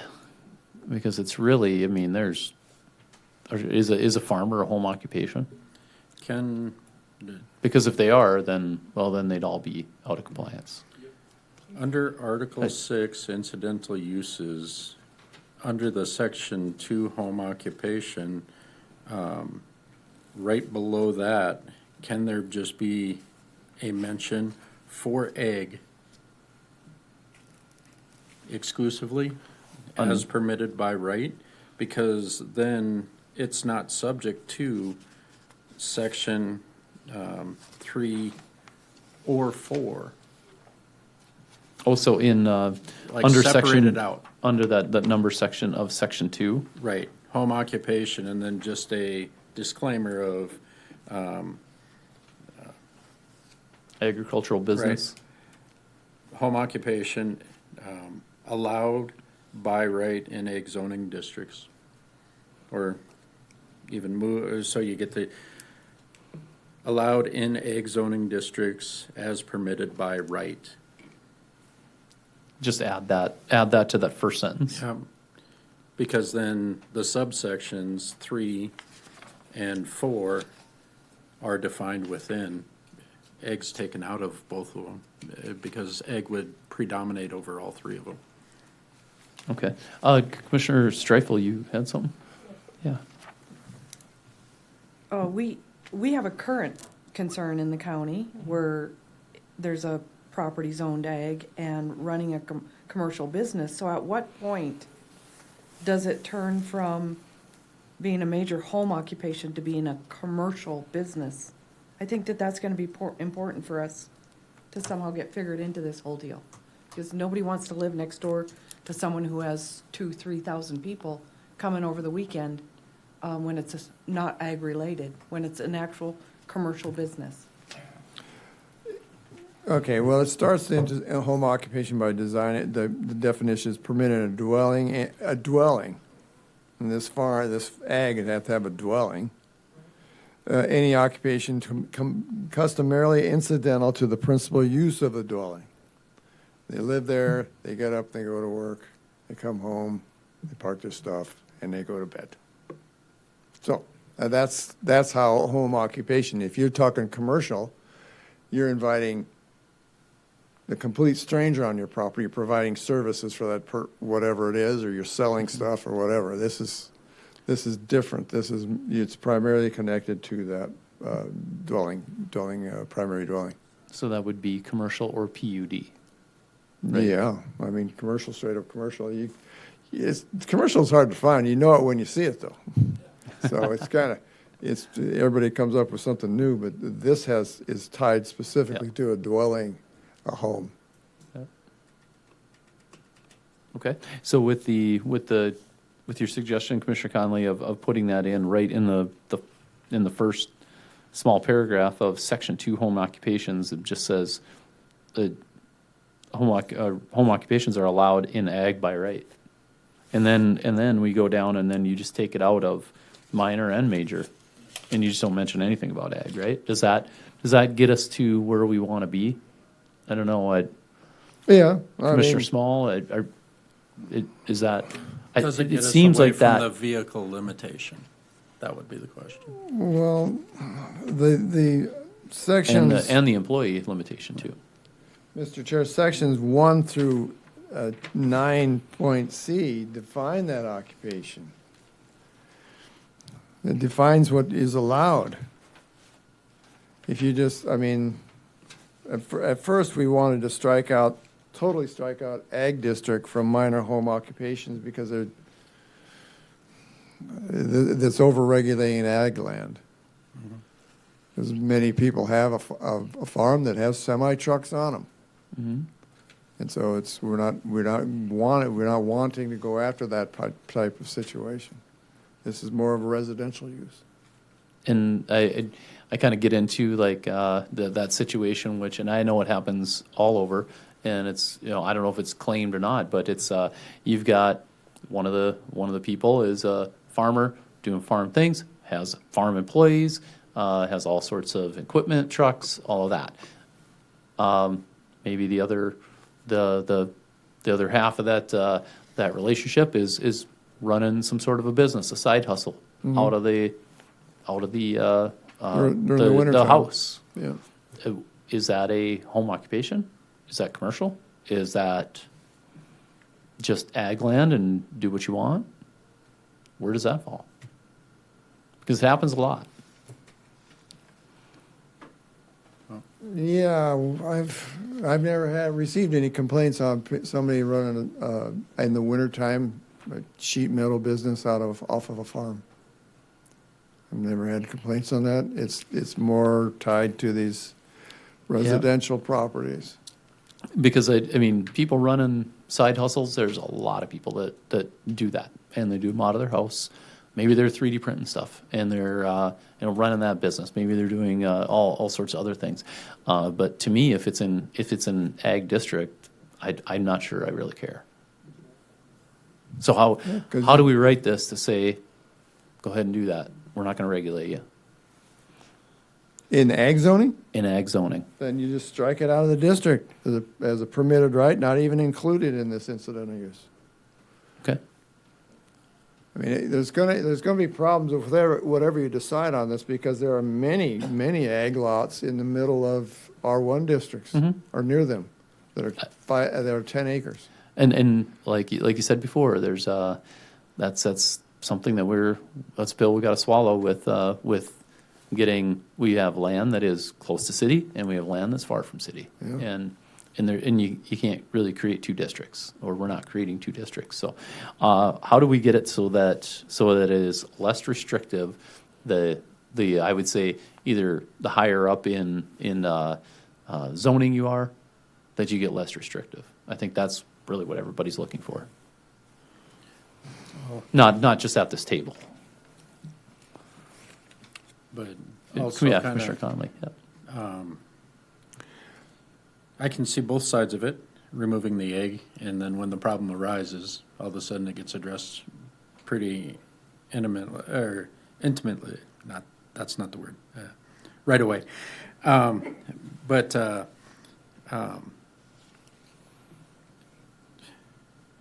what if it's by right?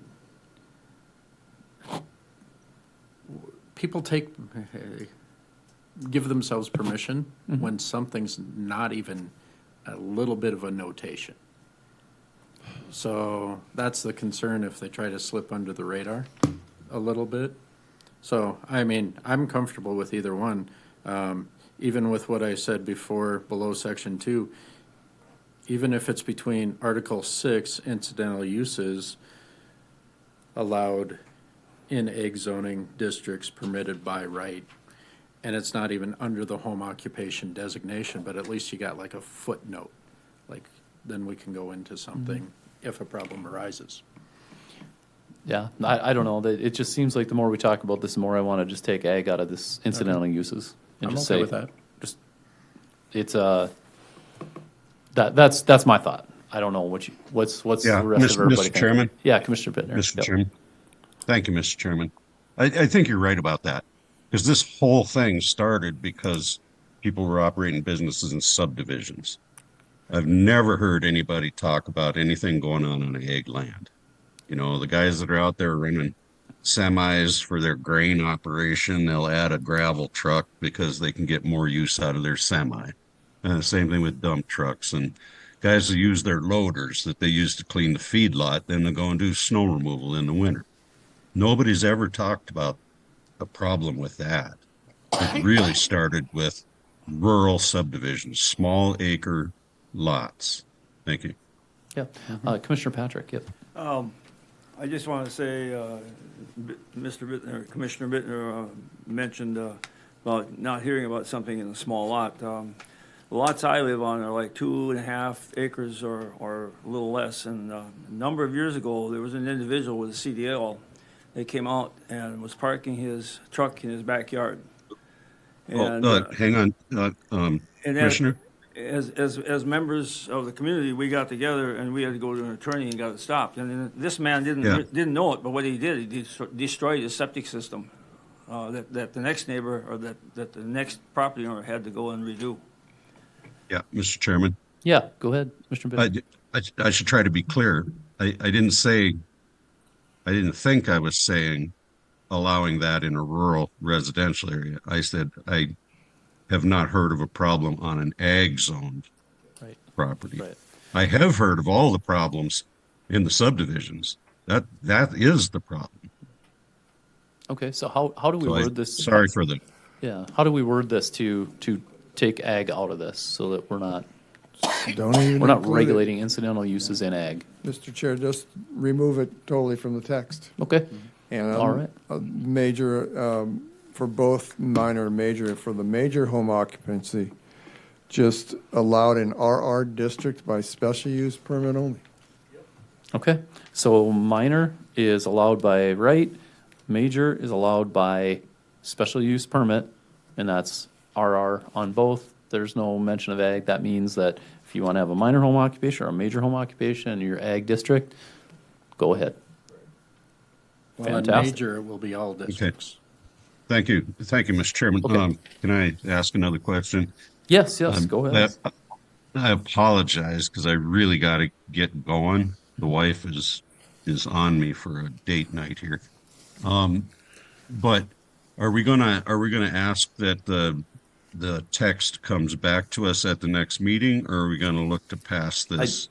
I really think we should, because I just have a feeling that we're only into the first portion of it, and we got a lot to go. So I would say we're probably not ready for a hearing. Mr. Chair, it would be my recommendation just to get this text corrected tonight, so it's halfway passable, and then we'll set it for a public hearing.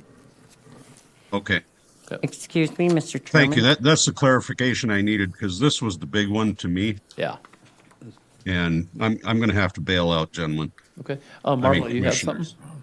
Any changes that we make, they will have to go through a consent agenda first. Okay. Before the public hearing. And when it's put on the consent agenda, it should be written just how we're going to put it in the ordinance. Right. And present it. We can make changes after the or during the hearing process. During the consent agenda, you can, and you can make changes at the public hearing. Right. But they should have 99% of We your want it as changes close as taken care possible. of. Perfect. Yeah, you don't want to Okay. make a change on public hearing number 1 and then turn around and public hearing number 2, we're going to make a different change. And then by the time it goes to the commission, it's completely different than what it was in the consent agenda. All right. I think farther we get through this, we can probably make that decision, closer to the end. But yeah, Commissioner Small. So are we in a big hurry to get this done for any reason?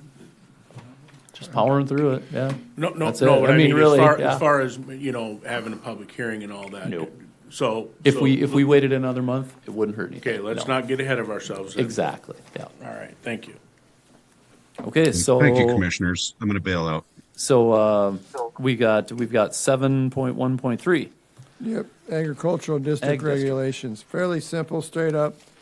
On page 9, you have portable storage containers, accessory solar systems, and temporary sales of certain items are allowed by right. They're allowed by right. We will strike out item 18. So number 18 just goes away, right? Major, minor Okay. home occupancy, yes. And that's it for the ag. All right, that makes that easy. Number 18, because that actually goes to the, on page 9, because that actually refers back to the minor and major home occupations. Do we still want to keep heliport in there? Yeah, No, I'm joking. All right. so All right, what's our next one here? exhibit 714 on page 13. There we are. Changes start on page 14 for chicken hens and coops. You're allowed up to 10. Okay. No roosters. I think we covered that one last time pretty clear. Seems like we're good on that. And then home occupation, because this would be RR, right? Or what we call RR, Yep, R1. because Yep. it's R1. Yep. And so then this would match, I guess all we got to do is make sure that number 12 matches the incidental uses, right? Yeah, In the number 12 would have to be crossed out the major because that's by special use. Right. Would have to rewrite this as a minor allowed only. Yep. So we just need to just change the wording on that one to match minor. And Okay. take out the 3 external employees because that's in the major and Yep. make it a 1 employee. And everyone's okay with the 13, 14, 15, and 16? Good there. With child care centers, our special use permit? Yeah. Good? Oh, yeah, Commissioner Streifel. Can I back us up to page 10 for a second? Sorry. We're going back. I'm still on page 10. Yeah, what you got? We have number 24, ag recreation. Didn't we just go through a separate ordinance for ag tourism? Yeah. So why is that under, It's a special use. It's just, it's listing it, it's not changing it, as you can see, it's not highlighted. We are allowed by our special use permit only, agricultural recreation, Did we call it ag recreation, not agritourism, right? ag Right. recreation. yeah. Okay. And so we just put it under as number 24, we didn't have its own special. Yeah, then It you was- have to refer to that in the ordinance because this is under a special use. So you would say, okay, that's a special use, now I need to go find that piece in the ordinance, and then that's Right. where all the call-outs It's come on footnoting that. the redundancy. Yeah. Okay. Yeah. This is previously approved So- fee, so. According to the meeting tonight, we should probably add shooting ranges here too. Shooting ranges? I mean, we have trap and skeet shooting ranges, but we could put what You could O'Shea's you were, could- yeah. You could put rifle range in there, I guess. Then we would have to then write an ordinance around that, if it was under special use.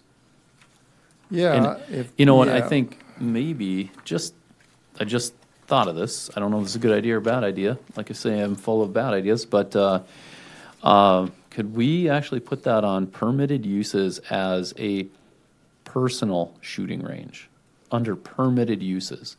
Because what these guys are talking about, they're not talking about, it's not a commercial range. This isn't the Bismarck Rifle and Pistol Club. This is just, this is Mike Connolly in his backyard on his 20 acres, shooting a gun. Yeah. Now, granted, you have to be responsible for, a backstop, and you can't be slinging bullets onto onto property you don't own. But could we put that in as just permitted use, but personal shooting range? We'd have to define it further. You'd have to get into, I mean, it would have to be defined in the definition of what is a private shooting range. What is it? Mm-hmm. Is that for 30 rifles lined up or what? I don't know. It's not in there now. It's never been a problem. Yeah, maybe Yeah, and if that's the case, but I think that might obviously get a into a commercial shooting pro- range that's a whole different story. Yeah. That And- might really get into a pro 2A conversation that leads down a uncomfortable road. Like I say, I- it's just The a question. old police station shooting grounds was near the airport. The one time they shot over the berm, all of a sudden, no more shooting range. It got relocated. Okay. Okay, So that's all we had in ag. just a thought. Next up, Exhibit 714. Is this R1, right? Yep. Yep. Okay, so we're on page 14. Yep. On the changes, I think we're good there, right? Down to the accessory solar energy systems. Yes. And And these portable storage, I want to explain that's. Oh, yeah, yeah. Connex boxes. Yep. Perfect. And that is permitted, right? Yeah, permitted Yep. uses. Okay. Um, Any other changes in R1? No. Okay. The next one is Exhibit 715, 7.1.5 on page 18. Yep. We changed some of the numbers from the old section. Lot dimensions requires to have a main entrance at the park office. That's for part of the development standards. We're talking about a mobile home park. Sure. Mobile home should be equipped with skirting. Shall be anchored to the ground for purpose of withstanding pressures as according to the Burleigh County Inspection Department. Clotheslines have to be in the rear of the yard. Mobile home requirements, gives you the dimensions of the minimum total lot size. Height limits of 15 feet. Setbacks, front yard is 20 feet from the front lot line. Side yard is 6 feet, and the end of the mobile home is 12 feet away from the rear lot line. Does this include park model homes or park model campers, I should say? Yeah, I would say it Is would. that still yeah. that's still considered a mobile home, right? They end up being one. They end up being a permanent home a lot Right. of times. So, Okay. yeah. Just a question.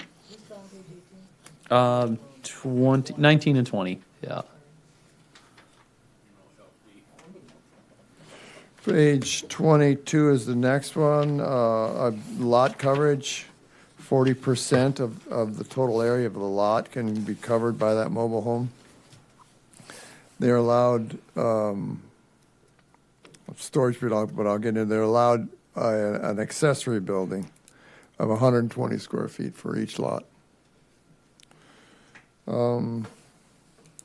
Enlargement, alteration of manufactured home park cannot exceed 10% of the total lots. In business uses, no businesses allowed. Public right-of-way has to bisect the manufactured home park. Community, So when it comes to the park, you can just reading that as I understand it, they can only expand 10% at a time. yep. Once exactly. they expand 10%, then they could expand another 10%. They got to come back, yeah. Okay. Got it. So they have to provide, they can provide a storage building for private garage, but it can't be on individual lot. It's got a height limit of 14 feet, no activities other than storage. It goes into the building dimensions. Access ways for the storage, floors shall be hard surfaced. In site plan, no community building or building shall be constructed until a site plan is approved by the planning department. Any questions? Mr. Chairman? Yes, go ahead. Yeah, Mr. Chairman, Mitch, I got a couple of things. First of all, it starts out in the heading manufactured home, then we start talking about mobile homes, and a lot of these parks have both manufactured homes and mobile homes intermingled in the same place. I think you may be Mr. Chair, Mr. Rich, you may be confusing manufactured with modular homes. Yeah, okay. Manufactured home or mobile home, they are two of the same thing, so both describe the same thing, but they have the steel axle underneath, the steel frame so that you can put the axles on and move it. A modular is one that sits on a permanent foundation that doesn't have that steel frame. Okay. And So that's we're not not in talking our- about modular homes. Yeah, that's not R5. Okay. The next question I have, the home occupations, I get a little concerned about making this list, the allowable occupations. You're talking R, On R5, page right? 18, Yep. R5. Dressmaker, artist, sculptor, author, minister. What if a guy wants to do IT at home from his computer? That's a good point, because we had that at the last meeting, and we determined that we would say, we would add additional words letting it be. Or similar, or Right. similar, or something. We Because did talk about that. I think about, I got a guy that does gunsmithing for me in Mandan. He's right in town. It's out of his house, stuff like that, you know, So and how that's do not on the we, list. how do we get it to, you know, I agree with you, but how do you get the list to include everything? That's Or- the question. Or you know. similar occupations. Just put it in there as, or similar? Yeah, I'll have to wordsmith it somehow. And that would have to be on R5, that would have to be back in incidental use also, and it would have to be, does that in R1, is that? I forget, is R1. that in there too? Right? Um, That's in the R1 one, right? With that same list, right? I think. It has home occupancies, but it doesn't have the list like this one in R5. But But it yeah, does have a that's- short list. It has the childcare and portable storage and all that, but Okay. I'll have to wordsmith both of those. Okay. And I Yeah, think to Commissioner some Conley? degree, it's What's- kind of like when we talk about commercial. It's hard to define sometimes, Right. but once you see it, you definitely know what it doesn't fall in those lines. Yeah. So we could put in, like even home occupation of,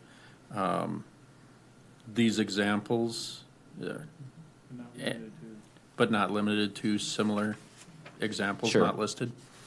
That's, to me, sounds like a pretty good wordsmithing, is that not limited to and kind of within similar, I don't know what, just similar uses? Yeah, and that is true. The only time you're ever gonna hear about it is if someone complains about it. And That's then when they general- come up that's on a generally- case-by-case basis, they're in front of us Yeah. and we can adjust. Yeah, I'll wordsmith it on the next one and include it in the Okay. packet. Mr. Chairman? Yes, Commissioner Rich? I just got another question on page 22, under section 8, lot coverage. It says, business uses, no business shall be conducted in any manufactured home.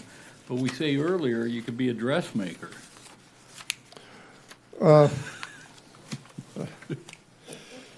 Well,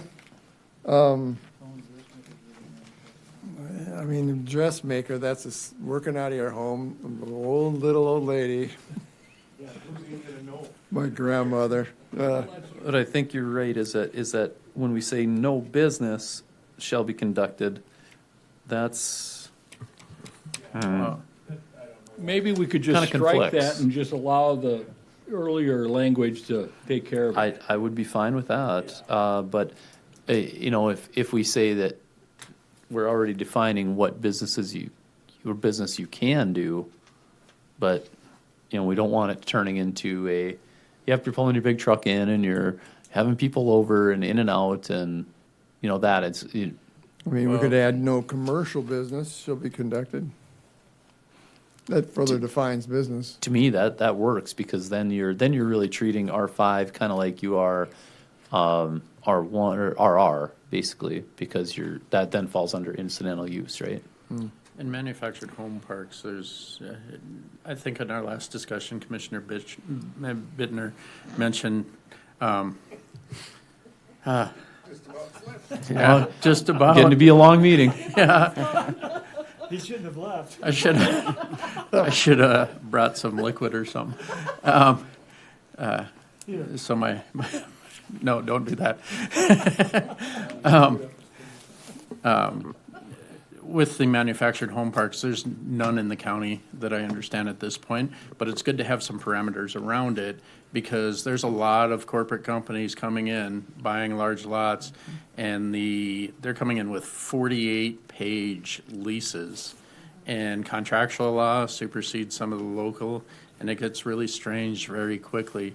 So to have it in here is good, because a lot of times they're building streets within their complex, that is their property, they maintain that and everything applies to the outside. But then you start having the traffic concerns and those, so,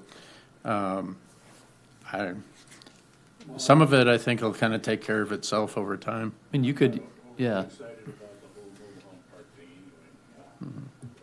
Mr. Yeah. Chair, but Yeah. we can't just say no commercial, because then we're back to minor and major.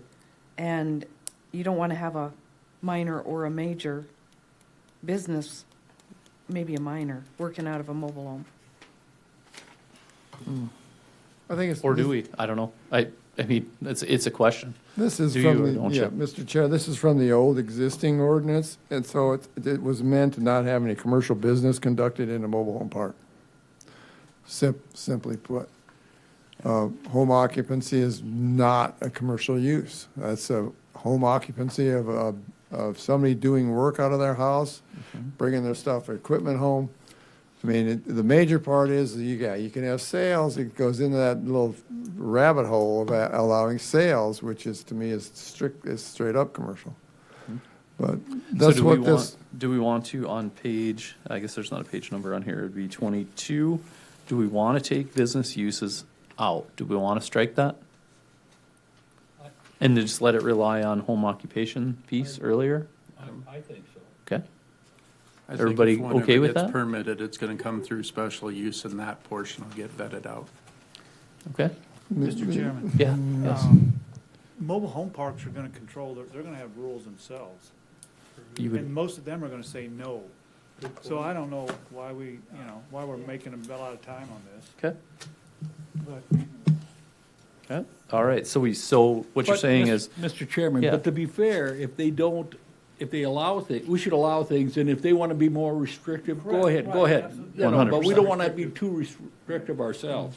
yeah, Commissioner Conley, what's up? At the Yep. same time, now with this change, with the ETA, a lot of these type of, zoning, they're gonna be asked to be annexed into the city because of the density and the traffic and all of that. And once that happens, it's off the county plate too. Well, they'll Since let none us do the exist. development part and So- then they'll annex. So keep B business use or not? Strike it. All right. Strike it, Mitch. On page, On on, lot under cov- section 8, Yeah, it's, let's see, it'd be section 8, which is, I guess that's kind of out of order. It should be section 12, right? 22, page 22, section 8. Which, yeah, yeah. The B that says business uses. yep. But that I should, thought there was a that should also reference change earlier, to too. section 12. There.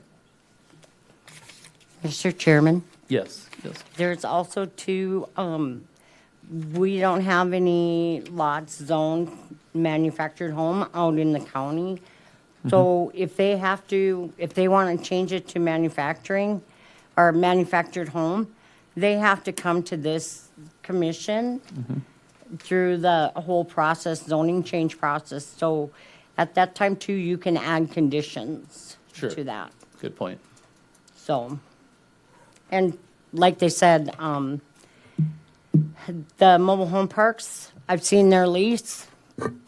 They are more restrictive than Right. we could ever do. Which is just fine. 48 Yeah, pages, Yeah. yes. So anything on page 23, or basically starting at section 9, I guess, which would be section 13. Just on the numbering, there, Mitch, on 22. Yeah, should be section 8 13. should be section 12, section 9 should be section 13. And then we have stuff. Oh, I screwed that up, didn't I? Yeah, and then going on to page 23, any other changes, anything anyone doesn't like on that, in that highlighted area? Yeah, it's just development standards. Okay, Well, and that's come up before, and that was part of the ETA versus not ETA discussion is dirt versus concrete, and I've heard both sides. I'll kind of defer that to county commission, kind of make that determination. okay, and then we're on to Moving commercial, 7.1.6, page 24. back to buffer yards. Yeah, this includes the very important buffer yard Basically, it's required between R1 and Ag Zone for commercial and industrial zonings. So if a commercial business like up in the ranch wants to go put a gas station next to those homes, they got to put in a buffer yard for privacy and for noise and separation of land use. It further goes to describe the buffer strip of land that defines it. Standards shall be installed according to these the metrics in these text boxes. It's where it's required as a side or rear yard on expanding a higher intensity use adjacent to a single and two-family residential uses or zoning. Minimum buffer is 10 feet wide by 6 foot high, screening fence, etc. Landscape materials required every 100 linear feet is forage, shade, trees, and 2 ornamentals, or as determined by the Burleigh County Board. Right. So this is all the original. I'm starting on section 3 now. Uses permitted. That's all original. Goes up to number 19, temporary Christmas sales, temporary sales of certain items, portable storage containers, accessory solar energy systems. That's new. And the fact that this has portable storage containers means you don't have to be commercial to have portable storage containers. It's just a permitted use if you are commercial. Yeah. You can still have them Yeah. in the back ones. Yeah, Commissioner Conley. If it's not written in the ordinance, is it just assumed that they have to maintain the buffer to its original intent, or do we have to put something in there? Well, You're talking about maintenance, like ongoing maintenance? Okay. yeah, that. Yeah, that's a we. The reason why I say because that, if you just I've let it die, seen- right? We don't have anything for landscaping in our ordinances, so it'd be just. We could I've put it in seen the berms to where they've punched a hole in the middle of it, and they're now driving through, and now it's not serving the intent that it was put in there in the first place. Yeah, but we could put it in the definition of the buffer yard that shall be maintained. Simple. So if we just put actually on page 25 under number 3A, under number 3, and just say buffer yards shall be installed and maintained in accordance with the following table. I think that's all we have to do is add and maintained. Yep. Great. I'll put that in Okay. to the, it's in the I district too coming up. So any questions on Good that? catch. Yes. Ornamental trees, aren't those hard to maintain in this climate? No, I mean, Like your Japanese lilac ones that are on yeah, lilac Expressway. bushes or Okay, that's considered, okay. native, yeah, all that, yeah. So moving to section 4, special use. Oh, yeah, Commissioner Small. Yeah. Sorry, Mitch, I got a question. What's an accessory solar energy system? That is part of the solar panels that you can put on a roof or the walls of a building. It's accessory to the main structure, the main use of the building. So it's not a solar farm? No. Okay. And if I can, that was also something that in the previous 18 months, that there's a separate ordinance, so this would be notating that redundancy. So moving on to section 4, the highlighted ones are new. Temporary farm, garden produce, filling stations, seasonal nursery, childcare center, drive-in bank, retail liquors, micro pub, domestic brewery. Those would all be new to Burleigh County. Wow. Yeah, Commissioner Rich. Mr. Chairman, Mitch, if we're going to require a special use permit, maybe we should also include or similar things, because, we're trying to make a list and somebody else comes up with a different idea, and before we'd allow it, we'd have to give them a special use permit anyway. I don't know. I don't know. It's on special use. I don't know. Just on Careful. section 4, special use. On use is permitted, I could see doing that. On special use, I don't know. I'd say stick to a list. You want to It's a stick to case it? by case. I think. I'm wondering on this special use list if that's also not an area you want to mention the agri recreation. based on all of the discussions you've had. This is a commercial. It's commercial. Oh, okay, All right. sorry. Is Never there, mind. is there a need to, on special use, to call out things like, were the data centers, were those industrial? Those are special use. In They're allowed industrial only. Industrial, right, not Yeah. commercial, okay, Yeah. thank you, I mean, there's a whole chapter on special uses. Yep. There are a lot more than what's here. yeah. But when you kind of vaguely describe a special use permit, you're getting into, yeah, I mean, we could, I'd have to think about that, Commissioner Rich. It's, with special use, you have to be very particular on these things because they usually are, they're a challenge for anybody who lives next to them. They're Yeah, challenged to my get. only concern is we're trying to approved. think of whatever might go up out there, or somebody's gonna apply for a special use permit. If they come up with something that isn't on the list, then they don't have any opportunity, They even could- in the commercial area, to. They could come to us and recommend a change to the ordinance too. We'd have to change the ordinance Yeah. Well, first, yeah. and then It's, go through the special use permit Mr. process. Chair, it's defined at the beginning of Article 8, anything of unusual use or design. Yeah, or it falls into PUD. Yeah, but it's in the beginning of Article 8. You'll see it at the preamble of Article 8. It explains it as anything unusual design or size. So, And the rest going down to 27 and 28 are just renumbering. yeah, Looks like that's the same as it was in county to begin with, right? Yeah, go ahead, Commissioner Streifel. So, Mitch, does this cover, this section 4 special use, is something like that gonna cover the Baldwin greenhouse? Is that where On- that would fit in the future, or? I think that's already that- already in the nurseries, commercial nurseries. That's in ag, right? Yeah, but there But I mean, is. as a commercial business, is that how that type of a business fits into our zoning ordinances in the future? Is that? We could, that's a good idea, because it is defined, but it's a commercial nursery is where you buy and sell plants. A commercial, a retail commercial is where you, but now a wholesale, they have wholesale defined in the ag, and that's where you grow the plants, but you can't retail. So wholesale is allowed on ag, retail is allowed only in commercial, so we could include that. So that would mean that, We already have Seasonal nursery, farm and garden produce sale. in ag, are you talking? Or in commercial? Oh, okay. Oh, I'm just trying to pre-think where that's gonna fit in these new ordinances, because. could fit on after filling stations, number 3 and then 4, and Because then go is to the seasonal. is the Baldwin Nursery, that's ag, right? That's zoned ag? That's a zoned ag. Correct, or for now, yep, okay.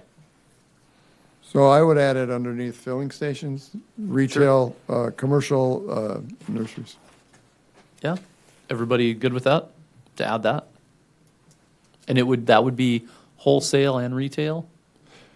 No, Or not? The right thing to do with that kind of a business? Is there another way to put it into commercial use without putting it here, or where does it fit if it doesn't go here? Does it need to be an actual commercial business rather than a special use permit? Well, I'm gonna have to review that. I But- mean, it's yeah. pretty standard commercial use. Drive in, buy your plants, drive away. It's not a big specialty.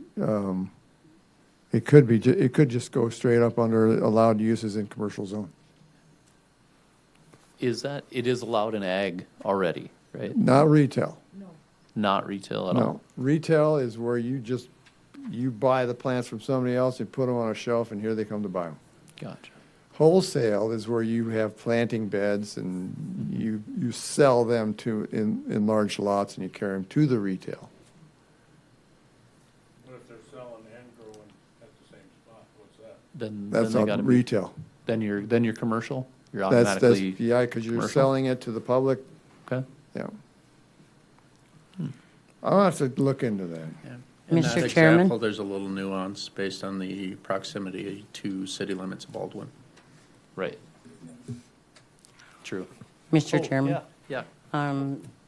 The Baldwin Greenhouse this week applied for a PUD zoning for their property. Okay. So Well, if we're looking at that, they are applying for a PUD. that's the out. Yeah. So that will help you with some of these. Yeah, it's not related to commercial use. I mean, it's related, but they've got such a mixed bag up there of what they want to do, Well, so. similar to the wedding venue that is up, I forget you go through the big dip by the ranch and then you go west. There's the wedding venue that is going to be PUD. Yeah, up there. we Similar haven't to heard that. back. Yeah, that was just a proposed. We haven't heard anything more on that. Right, Yeah. but that was zoned ag. They said, oh, we want to basically have a commercial business here, so we want to zone a PUD. Yeah, exactly.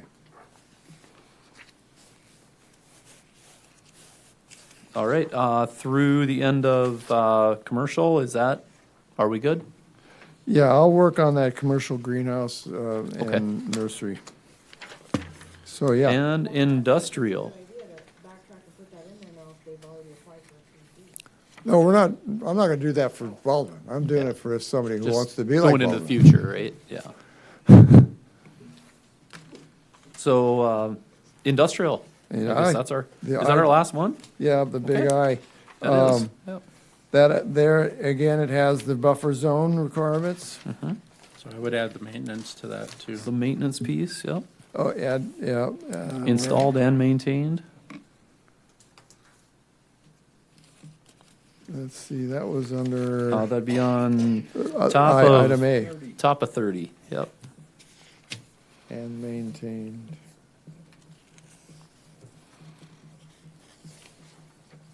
So, this is gonna get complex here, because we do not, the changes begin on page 31, for item 19, religious institutions, microbrew pub, domestic distillery, brewery, tap room, animal service, non-veterinary. What's an animal service non-veterinary? Chiropractic.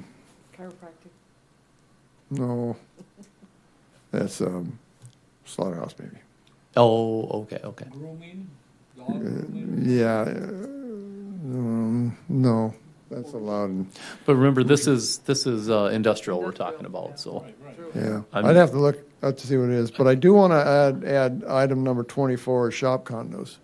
I forgot to put that in there. In industrial or commercial? Yeah, absolutely industrial. Why wouldn't they be in commercial? Commercial could be the storage units. What was it again you want to add? That's shop condos. Why, what would be the reason to put them in industrial and not commercial? Because if I view it as you have a shop condo and you're gonna have multiple, maybe you have a line of 6 of them and you have 6 businesses move into there. To me, that's a strip commercial. mall. That's a strip mall. That's a commercial strip mall. What we're talking about is a shop condo where a business has too much stuff and he goes over and stores it, and or they have a welding shop in one part and they have a paint booth in another part and they have a woodworking thing that's not serving the public. And they're more industrial. The problem with shop condos is they come undefined. And they sell these things, and problem when I worked in the city of Minot, they're a problem in the city of Bismarck, and they should be designated for industrial use. Man, Because, yeah. and when you're talking about the other stuff, when you see those commercial business going after there, those are strip malls. Those are absolutely commercial use. So Yeah. the property north of Burnt Creek, I know that's not our zoning district, but what would those be? Would those be commercial or industrial, do you know? North of Burton Creek where? Burnt Creek Club, Crossroads. On 71st? You're talking like South of where 71st. Yeah, Epic those are all built shop is- condos. Oh, Mitch, Go ahead. I've got some shop condos. Mine, I've got a concrete guy in one. I got a guy that's got a crane service. I got a guy that just does race cars. I got a guy that is a big corporation that his employees show up and get their supplies. I mean, it can be all kinds of things in a shop condo. That's why you'd want to put it in industrial. So what are the ones north of Crossroads, did somebody say? I don't have to get up there and look at them, but they're, Rooftop renovations and. yeah, yeah, exactly, the commercial, I don't know. Epic Built is in there. I still, more offices. I don't know. I still disagree. That's commercial. Okay, Is yeah. Minokan. Yeah, out at Minokan, that's the only, but I don't know. I guess I would disagree. I think they belong in commercial. I agree. I honestly, because shop condos are either gonna be personal use or somebody's gonna run a business out of them. So. Typically. So if you put them in industrial, where is industrial land around in Burleigh County? Minokan. Okay, so that is very restrictive, and I don't think that was gonna fly. Well, I want to tell you, the shop condos that I've been into, they're problematic, very problematic. They come in, you don't know what they're going to be occupying. They'll sell to whoever, and it's not designed for, well, Yeah. commercial is an entire different animal because you have the parking requirements, you have your development standards in commercial. You don't want to mix and match a shop condo next to some commercial businesses that have office spaces and banks, that sort of thing, small restaurants. Yeah, Maybe Commissioner this, Connolly. maybe this is the clarification. Tell me if I'm wrong, Mitch. North of Burnt Creek does seem more commercial, but if you get north of Dairy Queen with the big shop doors Yeah. that you can park a motorhome in, if somebody put a bed in there, that might be a shop condo mixed use thing that a person would, Yeah, they end up living and that in would them. be industrial. Now go across. It's that one is always funny to me because if you are on the Bismarck side of the river or the Mandan side of the river, it's two completely different things. Mandan side of the river, they're okay with allowing residential to be built in shop condos. In Bismarck, that's a hard no. So I don't get it because Other than Mandan put a moratorium on them now. they have, but there's a lot of them that have living quarters in them. What I understand with the Mandan ones, you have to have a separate entrance for the residential part of it, if it's on the backside and whatnot. So they have some restrictions. Right. Yeah. But in Bismarck, there's But no. whether we like no. it or not, they're building them all over the place. Well, they have to have, if you're sleeping in there, you got to have sprinklers, period. Right. And It depends on what's allowed. So I guess what I'm trying to point out is that there's, they can be, and I agree with you, you never know what's going to be in them because it's basically just a space that is built either for sale or for lease, and anyone could move anything into it. So that's why I say that it's, what if someone wants to, if we say, oh, you have to be industrial, and somebody wants to build these and they're just personal shop condos, then if people are just using them for personal, then I don't know why it's got to be industrial. Well, I don't know. If it's personal use, why would you want it in a commercial? You should identify each one. There should be a distinction between each use. Yeah. And it's, the shop condos I've been into are seen, they have nothing to do with commercial. They may have a business, Yeah. but it's not an office. It's just they go in there and park their equipment. Right. But yeah, it's just a mixed bag of use. It's not really connected to anything commercial. Under section 4, could it be that shop condo zoning is determined on a case by case basis per the special use permit? Yeah, what's up, Casey? Yeah. Part of why Bismarck chose to not have shop condos, especially next to residential, is there's a proposed development some years ago by Centennial 43rd where Grand Prairie Estates is. There's a lot of acre and a half residential homes, and there's a area to the northwest or northeast, and there was a proposed shop condo. It was like 123 units all going through there. And they had a very defined vision they wanted it around classic cars, being able to build a culture around that, have a gated community. It was just difficult to service everything on that. And that's part of what it's looked at. North Star Commercial Park up north, that it's zone commercial. That's where it's at. So although those shop condos, they actually split them. So each shop condo is owned by a separate entity. And they wanted to try and do a petition to get everything paved. And you have to get 60% of the people, and that's every single shop condo counts as a separate vote. And we've asked them, because it's been a year, okay, how's it going? And they said it's extremely difficult because what you have in there isn't just 100% commercial, honestly. There is some industrial in there. So what we said for a pavement section is you need an industrial pavement section just to be able to deal with all this stuff that's just honestly going on. You got a business in there, that's fine. It doesn't matter. I'm just looking at the roadway part. So that came down to, it was like $14,000 a shop condo, and those, it's not like they're gigantic. They're not Walmart size by any means. So it was pretty expensive going through there. I know, and Mitch is right, that's something we've struggled with because there is so many things allowed in there, and you have people that are using it as their weekend retreat. They work on their car, the upstairs. I know one person, he works on his car, he stays there, his wife works on her crafts and her hobbies and interests, which is great.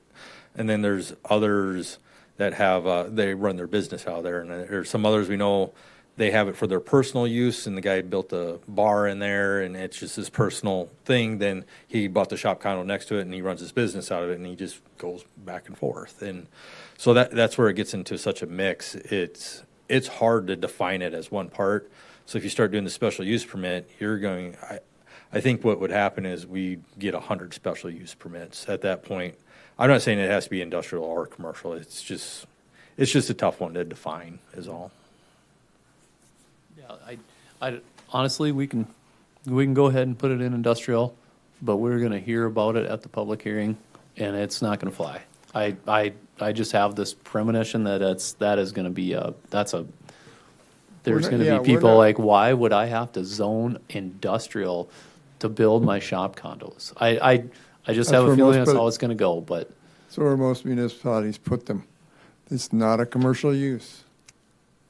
If you want to try to call it commercial, then they could go into these strip malls and start living in them and putting their mobile home in or in industrial use, there's just about anything goes in there for use. Anything you want to do in there. You want to manufacture guns, manufacture fireworks, good. You don't have. It's not a problem if you buy this condo and we go in there. That's not allowed use. You just bought your condo. You got to sell it. These are unending problems, and it's you keep it simple. Put them in industrial. Yeah. All right. Let's hit around the table here. Yeah. Okay. So I have a question, Mitch. If, for example, that land that is just south of 110th along that railroad, that strip of land, Wayne Martinez's. Yep. So if he wanted to build shop condos there, he can't? It's not commercial. It's not industrial. That's ag. I thought it was a light commercial. I'd have to look at a map, but I don't think that we don't have a whole lot of places in Burleigh County that are zoned industrial. Okay, And so I don't know that if he's wouldn't county even. yet. Yeah. So I think that brings up a good point. So if someone's out on ag land and they're 5 miles out of town and they want to build shop condos, they would have to actually change their zoning to industrial. Yeah. What do you think it should be? I think they should be able to leave it ag, honestly, but if they're that far out, but. Mr. Chairman, go Mitch, ahead. I was up in Misty Waters trying to go fishing the other day, and they've got these shop condos, and I think they're used just for the pontoons and whatever else they got going up there, and that's certainly not industrial. I think those are storage units. If they're if they're in a residential area, those are storage units. Difference. They look like shop condos to me. Maybe maybe some, they may be living them up there, I don't know. but- I don't think they're living in them. No. But I think they're shop condos in that they're Shop condos? not living quarters, just, they probably got work on things, put their pontoons, whatever they do. Yeah, they did a mixture. I think there was 5 or 6 shop condos they did in Misty Waters, kind of north of the gas station. There, they put those in. They had to get water, sanitary sewer to service. No one's saying they're living there, but they might get done boating and have a couple drinks and stay one night. But it's not like we're going to run around knocking on doors trying to find that out. I got enough to do without doing that. So Yeah. B, did you have something, or Commissioner Well, Fennell? well, that's Or, my, yeah, Jared. that's Yep. my concern, sorry, Mr. Chairman. No, go ahead. That's my concern is shop condo is a vague term that everybody just throws around all the time. Yeah, So you gotta kind of define the term before you can decide where you're gonna put it. define the term. Yep, in some way. I mean, because I have a lot of friends that have businesses and they have shop condos just for their toys. Yeah, That's and it. that's So it. that's called a shop condo. And for Yep. that to have to be in an industrial area, I think it's gonna get a lot of blowback. Well, could very well be. I know in Minot they were, well, I don't know what it is now, but they were industrial. Yeah, it's, because like I said, you're such a mixed bag. I mean, they could be loading ammo in these things. So what's the, They could be from painting cars to woodworking to auto repair to sleeping. what's the difference? So what's the difference between if we said commercial to industrial to even ag? I don't know what, all these. What's the burden on the builder to say what are the requirements in industrial? If you said, well, we're going to make an industrial, what are we requiring there? If we said, oh, it's going to be commercial, what are we requiring? If it's ag, then it's different, or in RR or ag.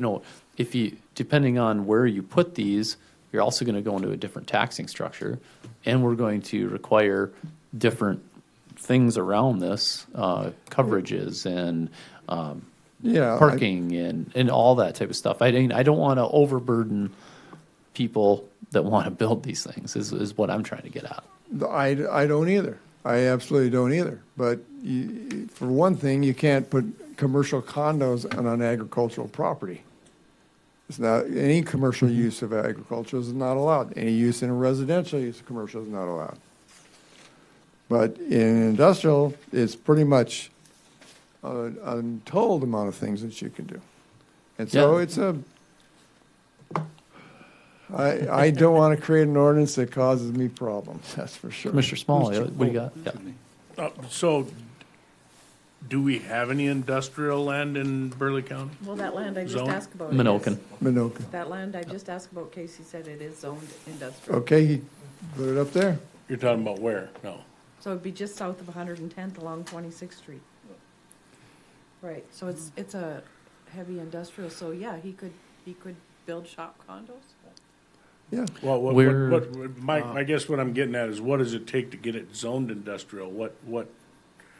I mean, if somebody wants to build some shop condos, it's gonna take an act of Congress to get some industrial zoning? Doubt it. I doubt it.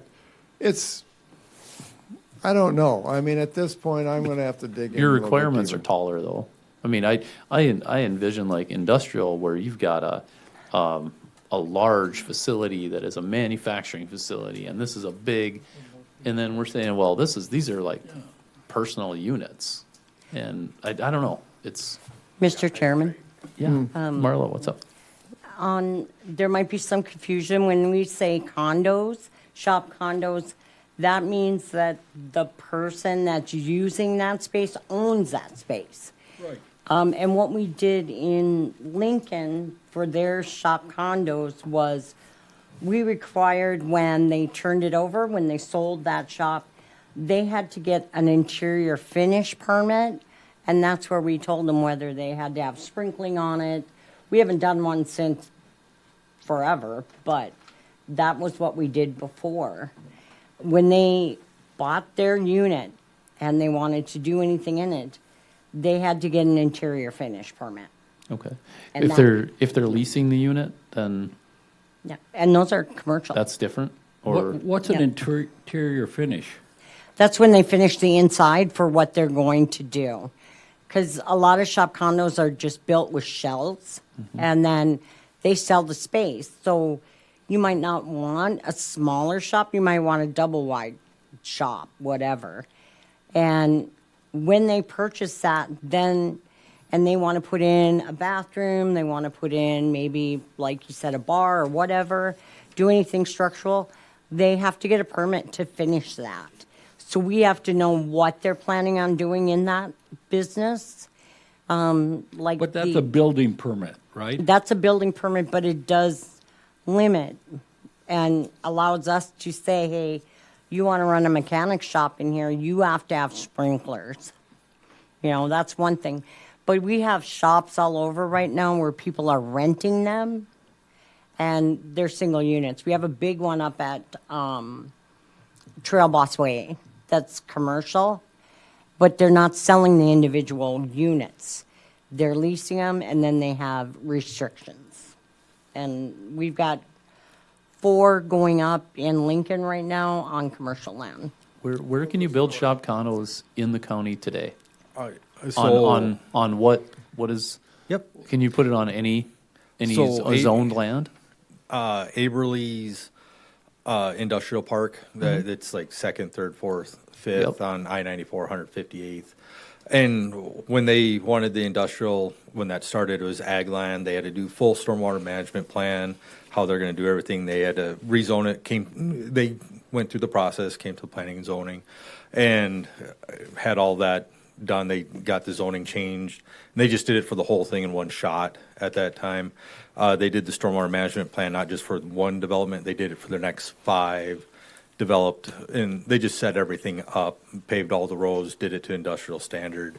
So typically they haven't been doing, their vision hasn't been shop condos. They've been looking at like Strata's asphalt plant, was it Two Malt Brewing? I think that's the right name out there. So that's generally what they've been looking at, but doesn't mean they can't look at shop condos on that. Yeah, but today with the zoning the way it is today, could you go build shop condos on commercial land, ag land, industrial land?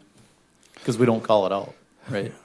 Yeah, we haven't called it out because generally we've tried to say shop condos really need to go into Bismarck's area Okay. more to deal with those things They're because just not allowed in the county right now. Or- because a lot of the places they want shop condos is right next to 1.5 acre residential, and it was more than likely you're not getting through the process with that. And when they meet with us in pre-application meetings, we try to be very blunt with people and just say, here's your challenges, here's the questions you're going to get, and people are going to come out and express their opinion. And a lot of people like shop condos at somebody else's house, not next to their house. So it's just a reality we try to tell them.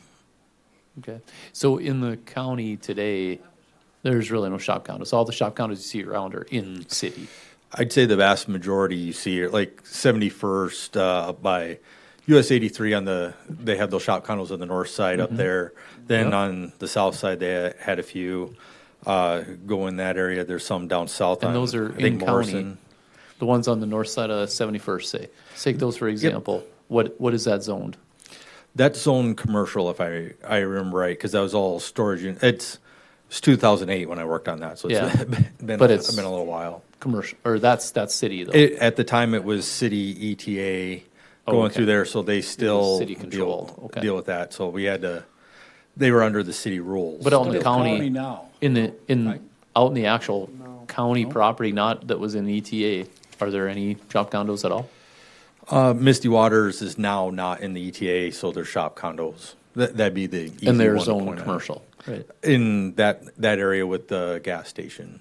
That is, and then you have the marina, because everything's a PUD out there. Yeah. So they defined it all under the PUD, how they wanted to do that. They had to do a Yeah. PUD amendment to allow the shop condos, and Okay. that was, they did that when it was still ETA, so we had to go through that process, site plan, the full works.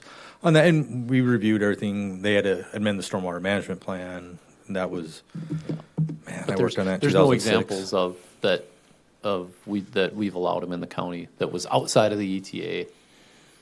Nobody's ever asked. I don't. Yeah. Nothing, okay. 'Cause- I just was 'cause- wondering about like, okay, is there, have we ever allowed them? Yeah, the vast majority of shop condos, they want water and sewer available. And if you're out by Regan, Yeah. the chances are small on that. Got it. Yeah. Okay.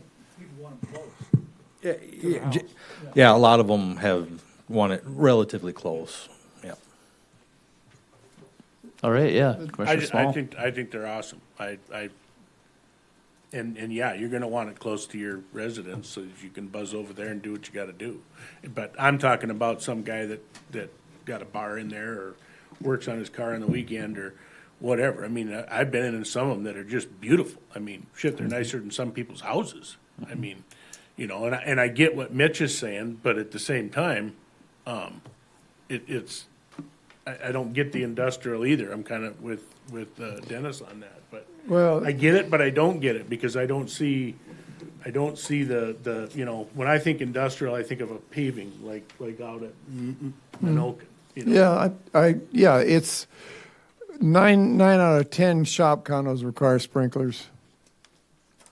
So because of the mixed use and what they want to do in there, there are very few of them that don't. So they need to be closer to the city to get to be able to have sprinkler systems. Yeah. Some people use the term shop condo interchangeably with barn dominiums too, and just point of Which, right, clarification. if you're gonna be in which- residential in it, then you're gonna be ag or RR or whatever. Well, it makes me wonder about like Morgan's place. They'd fall under the barn dominium, wouldn't they? Whose place? Morgan's? So they're Shonda? calling shop condos Oh. barn dominiums now? No. Sometimes you hear in conversation used interchangeably. I'm just making a note of it. But if you're building it as your house, I guess then that's a little different story. Well, to be continued. So do we want to put them in Oh, industrial, in commercial, permit, use is permitted, Yeah, that's Special zoned use? industrial I don't in the know. Southwest corner. Oh, sure. commercial, So I just permitted? remembered one, the Okay, branch yeah. on the southwest corner zoned industrial. And that, It could. I've seen, there's been a proposal for storage units, different stuff over the years, and I think somebody's coming up with a new plan now. So. Stone Cold is up there. Oh, Cold Stone or no, something like that, yeah. Cold Springs. Yeah, there you go. Sorry, I just remembered. and that's commercial? Industrial. That's industrial, okay. I mean, don't get me wrong, I'm not opposed to shop condos, it's just problematic because there's so many things that can be done in them. And it's kind of makes it easy to go into an industrial area. Could it be listed as 24 under industrial? And if it is more of a commercial, it can be a go through a variance process and then subject to change on sale? I mean, can it be just a permitted use in commercial and industrial?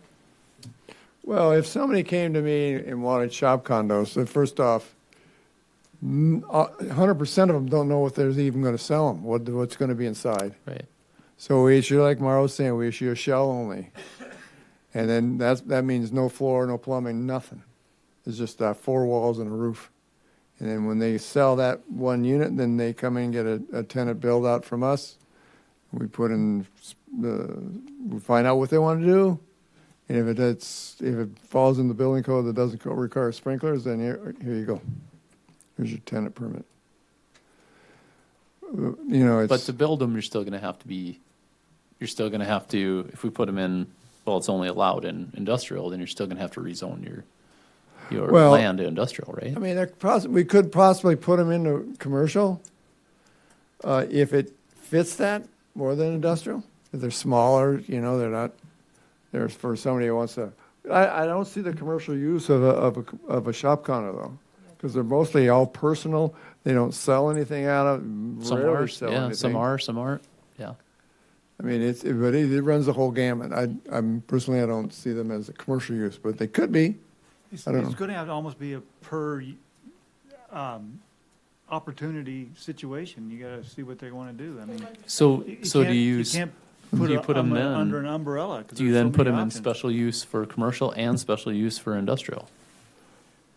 Because then I'm you not could sure have if it it on. needs a special use. I think if they come to make an application for a shop condo and they have it already laid out and we know what's going in, if it fits a commercial use, then they can go in a C district. If it's more, we don't know, you go in an So industrial. you would list them as special use in commercial and special use in industrial? I wouldn't special use them, no. Or don't special use them at all? No, it's, Permitted use in both, or permitted use in 'cause- industrial, or what? What are you it's thinking? a permitted use of, if it's in a commercial zone, then whatever use that they've got, if it's defined and it's commercial zone and commercial, near commercial use, then it would go in the C district. I don't see, because each one would have to have a special use permit in these condos. Mhm. That'd be crazy. Well, I don't know, I kind of almost view it as an apartment building, that you call it a shop condo, you got 12 of these things, and it's actually one building, but there's, you have 12 tenants. Well, if you have, I view it as like you're like it's an apartment, and if you say, oh, it's like an apartment building, well then apartment buildings go in commercial No, they go in residential. or residential. Yeah. But it's a commercial venture though, where you are renting these out. You built this as a building. I am renting it out. But you're That's not, shop condos are bought. not all of them. Then that's a storage unit in my book. So I know there's definitely people that, and I guess you could say that yes, there are people that buy them but then lease them out. They lease them out yeah. to people. Right. Somebody owns it at some point. Yeah. Yeah, like the ones up by the ranch those are storage unit. You rent them out from the one owner. But there's definitely shop condos that people are running businesses out of that are they're leasing. They're it. leasing, yeah, they could do that. That's none of my business. It's their business. But it's, I think, we could move it to the commercial district if the uses are allowed. And then industrial if they don't have the uses defined. I mean, we can, like I say, we can put it wherever, but it's going to go through public hearing, and we might change it then. So Well, it wouldn't go, if it's zoned already commercial, it wouldn't go to a public hearing. no, I mean our verbiage is going to go to a public hearing, and people might say, hey, whoa, we don't want it in that. This document is going to go to a public hearing. Oh, Yeah. yeah. Is what I'm saying. Yeah. But and I mean, honestly, I'm going to try to steer them toward the city of Bismarck. Mm-hmm. Because it is so, I mean, once they get in there, they could do whatever they want. Yep. And then now you're stuck with it. Okay. So what do we want to tell Mitch where to put it? I Right? Okay. just said that, Perfect. okay, if the use is allowed, we define it in commercial district as part of the allowed uses. Yep. But the uses need to be defined. And All right. And same thing, I would say verbiage in the industrial district. Sounds good. Let's write it that way. Okay? And then if we go into special uses on industrial, Yeah. That's all, those are all new. yep.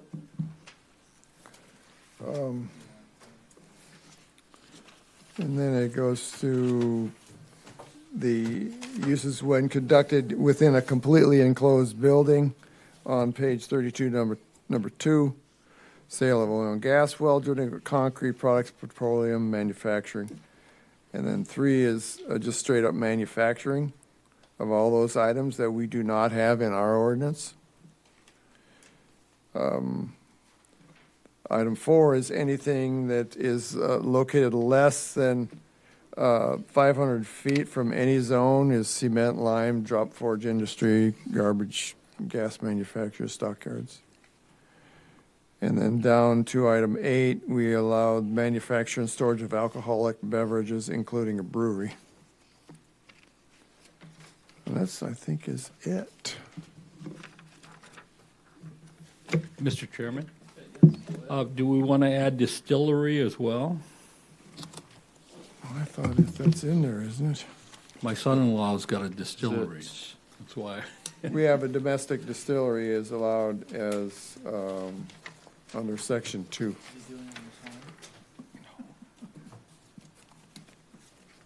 Okay. And then the rest is numbering, I believe. Yes. So the big question that I have, now that we are to the end and through this whole I've got a few more. piece. He's got more? Okay. I've got a few more. What? You didn't Ah. give it to what? This is easy. Over 3 hours. Mr. Chairman? Yes. Just a thought about, before we could totally leave industrial zoning. So I think some of the problem that's gonna be is if you're pointing people toward industrial zoning for shop condos, the vision that's gonna conjure up in their mind is they don't wanna be by a cement plant with this. So I think you're gonna run into, I don't know, just some, because under industrial, about anything goes. Yeah, You know, but what they what have to people be don't on want the close right to their lot. house, I should say. Yeah, well, say somebody wants to develop shop condos. They have to zone it industrial, and then it's small enough, it's just those shop condos. And then they could design it for nothing but shop condos. Oh, yes. It's, Mr. Strafel. I don't want to interrupt. Well, there are lots out there in Minoka and at the Eberly that are small, 5-acre lots. And there's some up there by the ranch that's cold storage, stone storage, whatever it is. Those are smaller lots. So it's not going to be relegated. It doesn't have to be relegated to the Minokan Industrial Park. I know what you're saying. It's a kind of a connotation there. Yeah. I like how we're doing it. We've got both options, so. Yeah. Mitch, on number 2, on page 32, Okay. why would a contractor's equipment storage yard need to be in a completely enclosed building? Or like concrete products? Oh, this is in a enclosed building? Yeah. Because that stuff can blow around. Siding, dust. No, I think Tin. No, it's like, it's their equipment storage yard, though. It's like their trailers and their scissor lifts and their, right? Or, Yeah, it's for a very large contractor who is it's a storage yard. Maybe we can just put that behind the fence. One of them is the fence. The first one, I believe, has to be behind a fence. Yeah.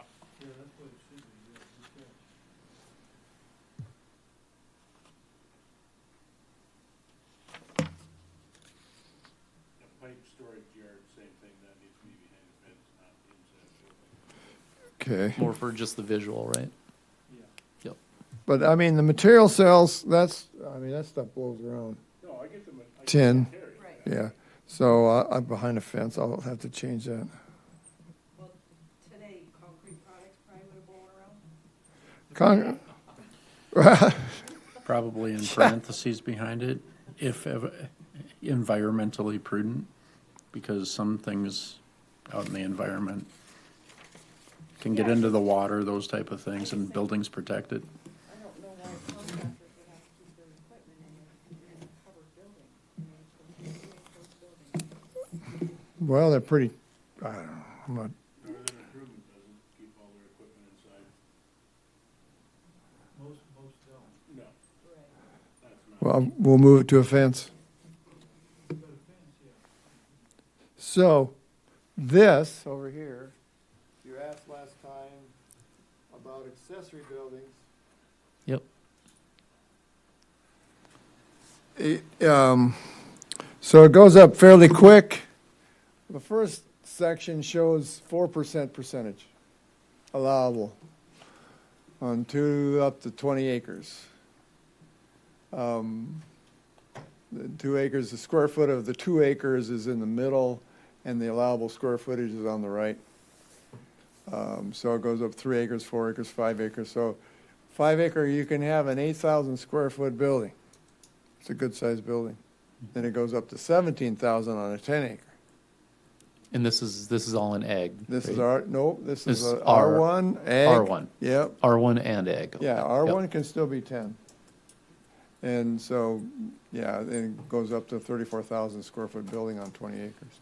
Now, if you increase that to 5%, it adds it up. I could see the 2 acres, the 3 acres, even the 4 acres.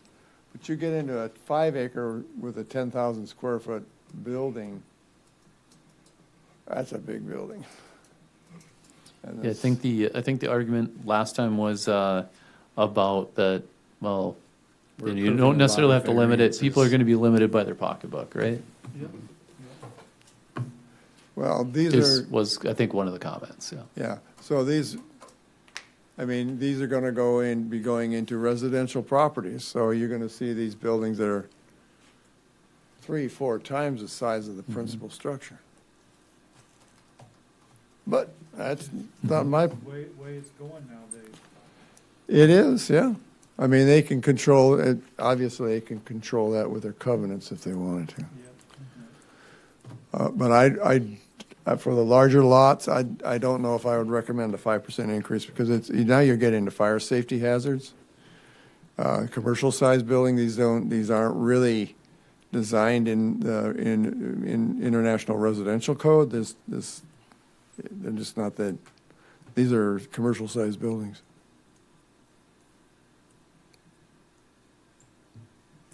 Could we limit it over, like you said, like over 4 acres? Because most of the problems is coming in the smaller than the 2 acre. Right, yeah, exactly. Where most of the problems are. I mean, you could increase the 2 acre, 3 acre, 4 acre, 5 acres to 5%. That's where the predominance we have on these residential lots. Right. That we've approved. Right. Yeah. Yeah. Majority of them are acre and a half, and they should be going to 6% on the acre and a half. Yeah, you could, well, acre and a half, I don't have my phone to figure that one out, but yeah, you could do that too, down to 60. We would introduce a 6,500 So you're saying category. 6% up to an acre and a half, and then Go up to 2. yeah, and then down from there, right? Yeah. You're already gonna be limited by your setbacks and drain fields to some Right. degree. And utility lines. Yeah. So if we went 6% up to 2, where do you change the 5%, or where do you change the 4% from 5?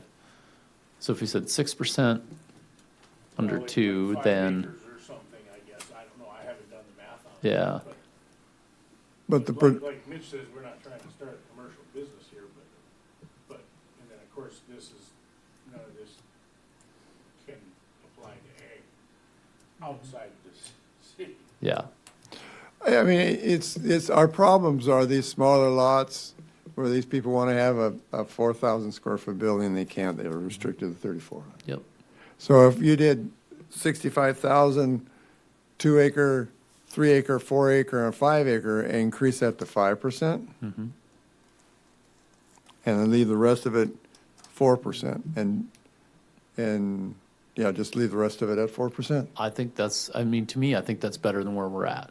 Yeah. Where we're just covering it with one unilateral, so.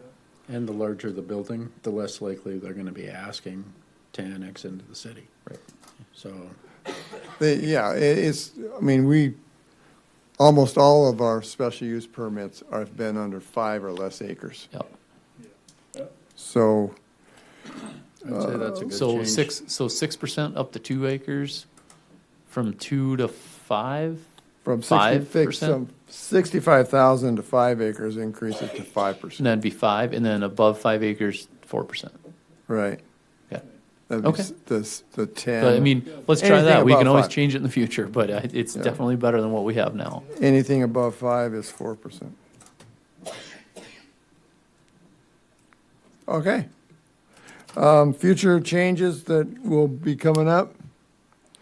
we have to, because of all these changes, we're going to have to review Article 3, Article 5, Article 7, Article 8, Article 9, Article 10, Article 21. Sounds good. So one Yeah.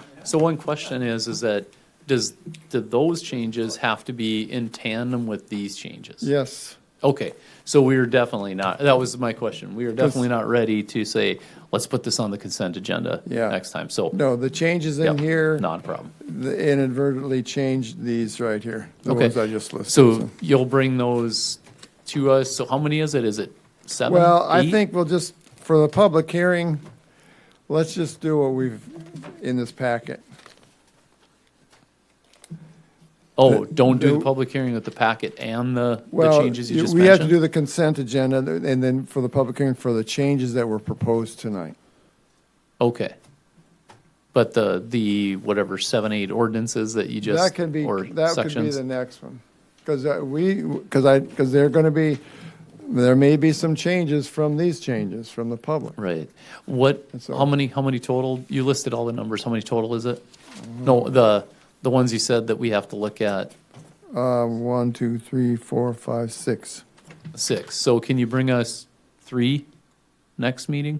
To Is that- include for, on the consent for, the, No, just to work them, okay? do you need our input, or is that staff that changes those? Or Well, can we just bring- have to incorporate, it's basically once we get these bottom ones done, these solid ones here that really kind of change everything, then the ancillary changes like the definitions and the jurisdictional use group, special use, all that will come from this. Okay.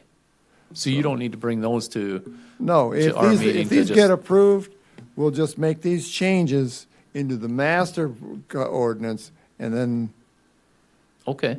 yeah. It So should be then- shorter next maybe time we- based on the changes we made tonight. So then maybe we are ready to put this on the consent agenda for next meeting or not? That's too early? Right. Yeah, but I thought, okay, as we go through this, if we're comfortable at the end, but it doesn't sound like we're comfortable Yeah, yet. we need one more swing. Oh, Okay. yeah, and the next one there'll be minor changes, but it's gonna include what we talked about tonight. Okay, sounds good. All right. I think we are to that time. All right, it's been moved and seconded to adjourn. All in favor, say aye. All right. Any opposition? We are adjourned.